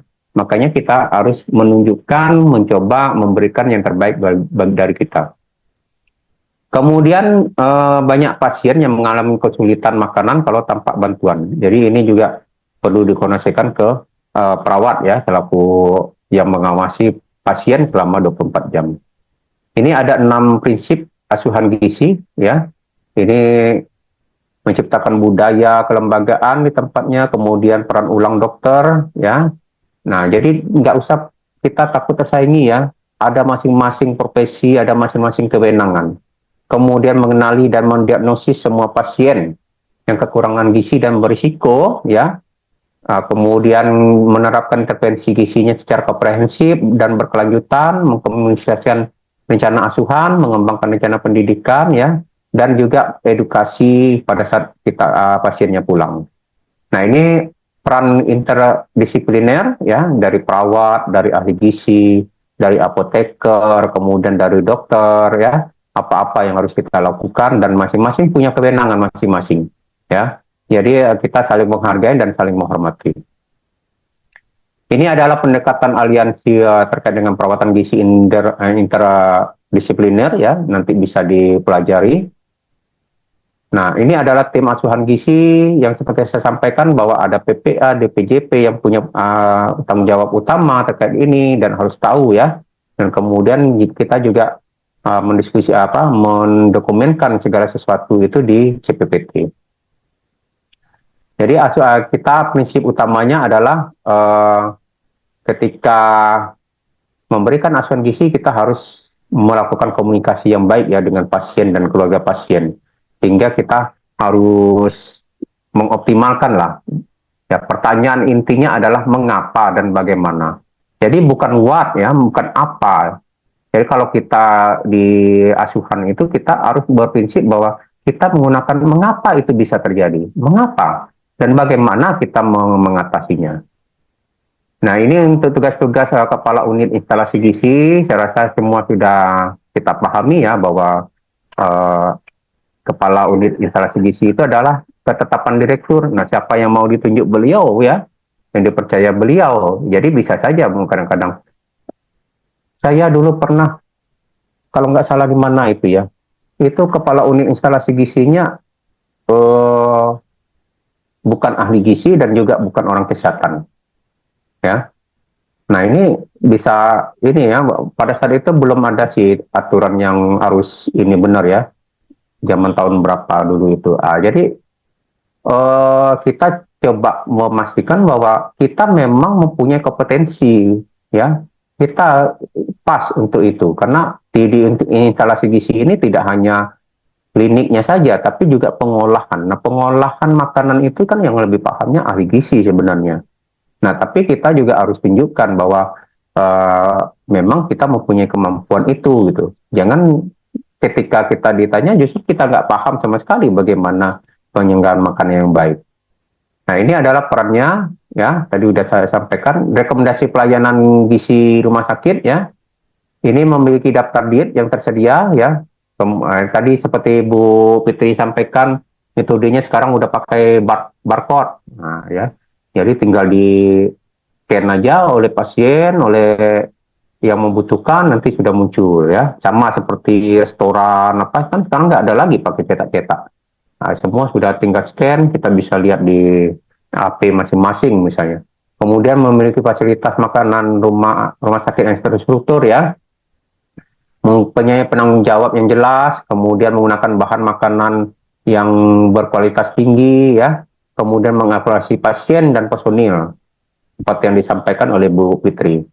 Rekomendasinya ini pemesanan makanan juga sudah harus ada SOP-nya, kemudian asupan gizi RME juga sudah tercatat ya. Nah, nanti RME-nya kan terhubung nanti dengan Satu Sehat, sehingga kita tidak perlu lagi buat buku log, kita sudah bisa langsung dicatat sebenarnya. Tapi kalau karena kondisi belum ada terinteraksi antara RME dengan Satu Sehat, ya mungkin sebaiknya kita buat buku log tadi.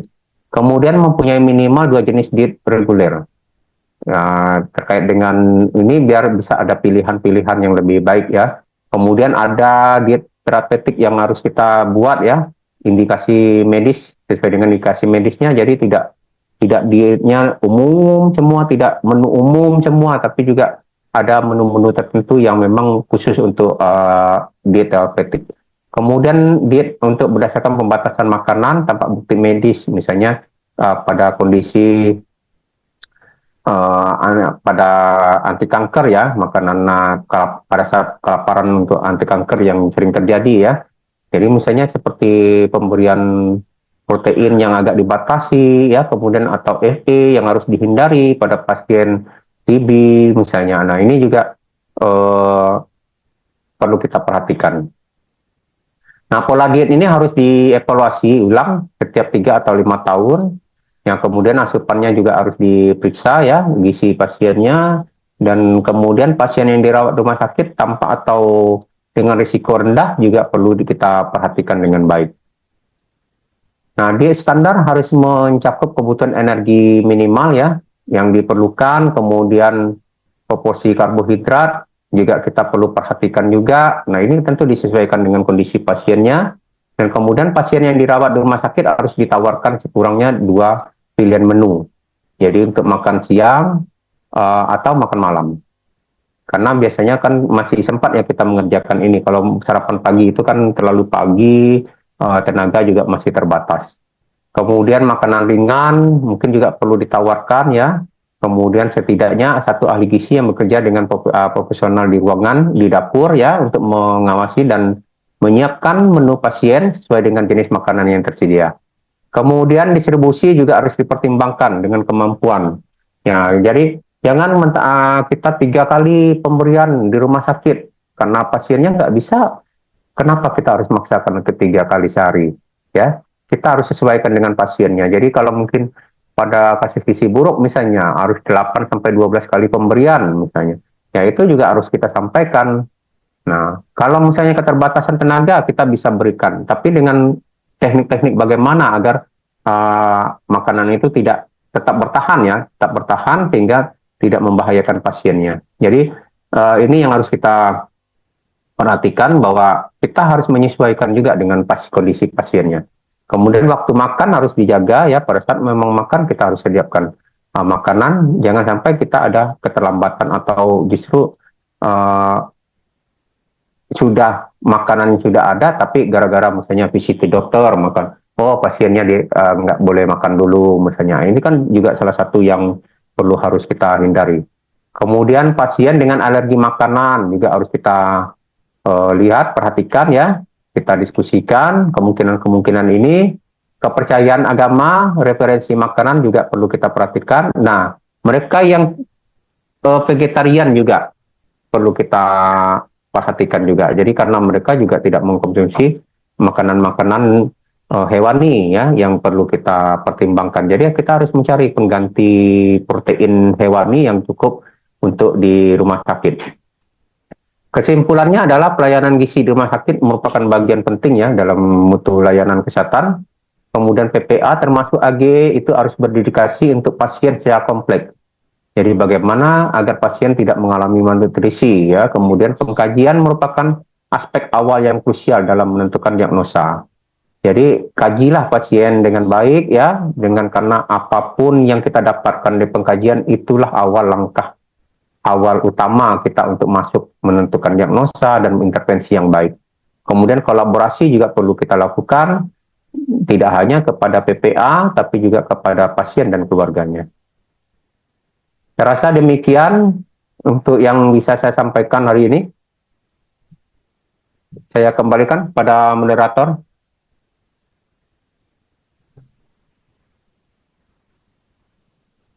Sangat terperinci ya Pak Win ya Iya, pemaparannya. terlalu rinci malah mungkin ya. Jadi asuhan gizi yang terintegrasi dengan kolaborasi yang tepat antara DPJP, ahli gizi dan PPA yang lain itu dapat mencegah terjadinya malnutrisi hospital.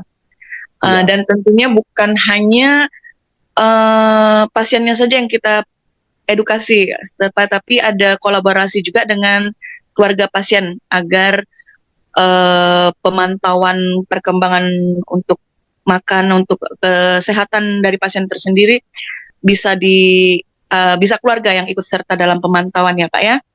iya. Baiklah teman-teman, sangat terperinci sekali pemaparan dari Pak Wiwin tadi. Mungkin ada yang ingin ditanyakan, kami persilakan.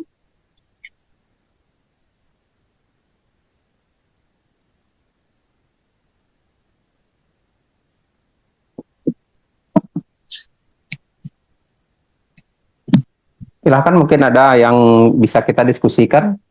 Karena saya senang sekali kalau kita bisa sama-sama berdiskusi ya, teman-teman ya.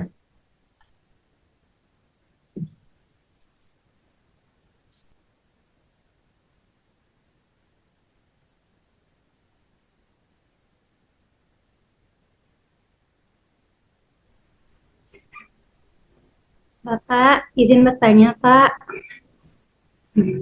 Dari Ya, Ari silahkan. di Rumah Sakit Umum Daerah Bangka Selatan atau yang sekarang Junjung Besalong. Nah, ini ada pengalaman Pak Arimbi sendiri dalam menangani pasien. Jadi saat itu udah edukasi sama keluarganya, ya dimulai dari perkenalan diri dulu, terus nanyain tentang asupannya pagi itu gimana, apa habis setengah atau berapa sendok, terus juga nanyain juga tentang kebiasaan makan pasiennya, nah, terus ngasih edukasi. Nah, udah selesai, terus esok harinya hari ini datangin lagi Pak. Seperti biasa ditanyain tentang asupannya bagaimana. Terus ternyata pasien itu bawa makanan dari rumah Pak. Sedangkan bawa makanan dari rumah, terus keluhannya itu memang tidak ada lagi mau muntah. Pasien itu masuk dengan diagnosa lambung dan hipertensi. Nah, memang tidak ada lagi Pak mau muntah. Cuman hari kedua itu pasiennya tuh pusing banget katanya. Nah, terus pas hari ini ditanyain makanannya dari rumah sakit gimana, dimakan nggak? Nah, ternyata makanannya dari rumah sakit itu nggak dimakan. Dia bawa makanan dari rumah, dia bawa semur ayam. Padahal kan dia udah tahu kan Pak, apa ibaratnya kan kalau semur ayam itu kan uh, pakai kecap, terus juga ya bahan makanan yang kurang dianjurkan juga lah saat sakit kayak gitu. Jadi ya gimana ya Pak ya, mau ngedukasi ulang, takut pasiennya itu tuh tersinggung, terus juga takut keluarganya tuh kayak mikir gimana gitu Pak. Nah, jadi apa ya, kami tuh ahli gizi di rumah sakit itu Pak serba salah Pak. Mau membatasi yang terlalu, takut pasiennya jadi takut makan, malah menurunkan asupan makannya. Nah, terus nanti memperburuk kondisinya juga, gitu Pak. Terus yang kedua, yang kolaborasi dengan DPJP. Nah, itu kan terkadang dokternya itu belum visit Pak pagi-pagi. Kadang dokternya ada sih Pak, dokter yang visitnya pagi. Ada juga dokter tuh yang banyak pasien di poli Pak. Jadi ya terkadang kami duluan yang visit ke pasien kayak gitu. Jadi kalaupun komunikasi via WA sebenarnya bisa, cuman apa ya Pak ya, segan kayak gitu mau nanya langsung sama dokternya. Jadi biasanya kami tuh uh, ngomong sama perawat, atau ya misalkan ada pasien Pak, dia tuh harusnya NGT tapi keluarganya tuh menolak, sedangkan pasien itu kesadaran itu apatis. Nah, dikasih sama dokternya MC 6 kali 200 cc Pak.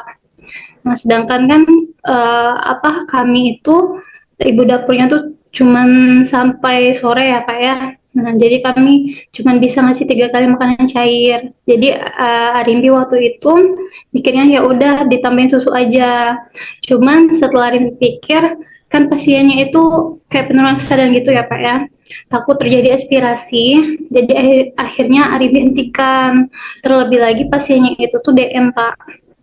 Nah, jadi kadar gula darahnya itu Arimbi lihat malah semakin naik. Jadi Arimbi takut Pak, pasiennya tuh stres. Jadi karena stres itu kan asupannya tuh lewat oral ya Pak ya. Jadi takutnya gula darahnya tuh naik karena pasiennya tuh ngerasa apa ya kesusahan gitu Pak makan lewat oral. Kayak gitu sih Pak. Kalau kesah yang ada di rumah sakit sama pasien dan keluarganya. Dari itu aja. Terima kasih Pak. Ya, eh, saya langsung ya, Bu Eni ya. Pak Win, silakan. Ya, memang ya kalau edukasi itu kita nggak bisa langsung sekali jadi ya. Karena memang kalau menurut ilmu perilaku itu kan edukasi itu memerlukan waktu 15 sampai 20 tahun baru bisa berubah. Ya apalagi kalau sudah posisi dewasa ya. Nah, kalau anak-anak masih bisa. Jadi di anak-anak itu sekitar 5 sampai 7 tahun masih bisa kita ubah. Makanya edukasi yang efektif itu sebenarnya ke anak-anak. Namun ini perlu memang tetap kita lakukan ya. Jadi ketika seseorang itu dalam posisi prekontemplasi atau masih ada perlawanan ya, masih ada di dalam hatinya pikirannya untuk oh saya nggak pengaruh itu misalnya, atau oh saya nggak mau makan apapun nggak, ujungnya nanti juga mati misalnya ya. Nah atau apa itu kan upaya masih itu. Intinya bahwa edukasi yang harus kita lakukan adalah kita melihat dari dia sendiri sebenarnya. Jadi kita lakukan apa yang efeknya kalau seandainya dia tidak mentaati edukasi yang kita berikan. Misalnya contoh, ketika dia tadi sudah disampaikan, kalau dia memakan dari luar mungkin dia mualnya makin meningkat. Nah, itu kan salah satu bentuk misalnya. Atau gula darahnya juga makin naik misalnya. Itu juga salah satu bentuk. Jadi apa yang dia rasakan itu sebenarnya bisa kita balikkan lagi ya. Jadi kita bisa balikkan lagi bahwa kondisi dia ya dengan tidak mematuhi itu juga akan berdampaknya kepada dia gitu. Nah, kemudian kita juga bisa menggunakan misalnya dengan keluarga, misalnya kalau dia adalah kepala keluarga misalnya ya, ketika Bapak sakit coba Bapak lihat bagaimana kondisi keluarga, ya kan? Nah, kita nggak usah jelaskan kalau oh nanti lu lihat repot ibunya harus datang ke sini, nggak perlu. Jadi kondisi keluarganya gimana? Jadi dia mikir. Jadi pada saat mereka yang posisi kondisinya sedang dalam tahap prekontemplasi itu kita membuat dia berpikir. Dia berpikir, dia merenungkan sebenarnya kondisi ini apakah akan membaik atau tidak untuk dia. Nah, pada saat itulah ini memang memerlukan waktu ya, tidak kalau di rumah sakit itu kan cuma 3 sampai 5 hari paling lama. Ini umumnya agak-agak susah ya kita untuk mengapa. Tapi kalau kita bisa terus, makanya saya sampaikan tadi sebaiknya kita lakukan terus-menerus. Jadi kalau bisa kita kunjungi dia tiap hari gitu. Karena apa? Di awal-awal itu dia tidak merasa dekat dengan kita. Di awal-awal itu dia akan menganggap kita adalah orang asing. Gitu. Nah, makanya kalau kita dekat dengan dia agak lebih santai, bisa mengungkapkan apa yang dirasakan dia, maka kita bisa masuk juga menyampaikan apa yang kita ingin sampaikan gitu. Kita nggak perlu malu jadinya kan. Nah, atau tidak perlu segan. Tapi kalau kita baru-baru kan kita pasti ada rasa segannya kan. Ada rasa kita sendiri juga ada jarak dengan dia, pasti kita akan mengatur pembicaraan kita agar tidak menyinggung lah dengan apa dengan gitu ya. Nah, itu salah satunya. Kemudian ketika dia sudah memikirkan itu, baru kita tanyakan lagi nanti, gimana Bapak kira-kira menurut pemikiran Bapak? Apakah kondisi ini akan kita pertahankan atau kita akan mencoba untuk agar kondisi kesehatan Bapak akan lebih baik lagi dari kemarin? Jadi ketika itu dia mempunyai solusi pilihan. Dia mau kemana sebenarnya ini? Itu. Nah, itu pada orang-orang depresi ini agak-agak sulit sebenarnya, apalagi pada orang-orang stres ya, itu agak-agak sulit kita, karena bagi dia biarlah, nggak perlu saya dengan itu. Nah, itu bisa terjadi. Nah, ini akan lebih lama lagi. Nah, itu kita perlu pendekatan dengan keluarganya. Jadi keluarganya lah yang menyampaikan, yang memberikan motivasi itu. Nah, itu kita juga sampaikan ke keluarganya. Kalau dia tetap begitu kondisinya, makan dari luar, tidak mematuhi misalnya, akibatnya juga akan begini. Nah, keluarga juga akan susah kan, apa ini. Jadi silakan dia yang berpikir, keluarga itu yang berpikir. Jadi kita tidak memutuskan artinya ya, tapi dia yang akan berpikirnya bahwa bagaimana sebaiknya. Nah, gitu. Kalau memang tetap bertahan ya kasihan bapaknya kan. Nah, apa yang terjadi kalau bapaknya tetap kondisi seperti itu? Apa kita mau melihat bapak seperti itu? Nah, jadi kita balikin lagi ke dianya. Gitu. Jadi akhirnya keluarga akan berpikir juga kan, oh iya, gitu. Jadi motivasi dari keluarga ini ya sebenarnya. Karena keluarga ini kadang-kadang kan kalau di daerah itu rumah sakit kan bisa 24 jam ya dia nunggu ya. Nah, itu kita optimalkan juga dia untuk edukasi. Saya rasa itu mungkin Bu Arimbi terkait dengan jawabannya ya. Mungkin agak kurang memuaskan ya. Kalau kurang memuaskan dipuas-puaskan aja ya. Ya Pak, terima kasih ya Pak. Ya, sama-sama. Baik, apa masih ada yang mau bertanya? Sepertinya udah kesorean ini ya. Udah kesurean ya. Baiklah, eh, cukup banyak ya ilmu yang bisa kita petik pada hari ini dan juga eh, sharing-sharing dari pakar-pakarnya ini. Eh, Semoga ilmu ini bisa kita manfaatkan di dalam lingkungan kerja kita, meningkatkan kompetensi diri kita masing-masing, juga bisa berinovasi untuk kegiatan-kegiatan di dalam pekerjaan kita.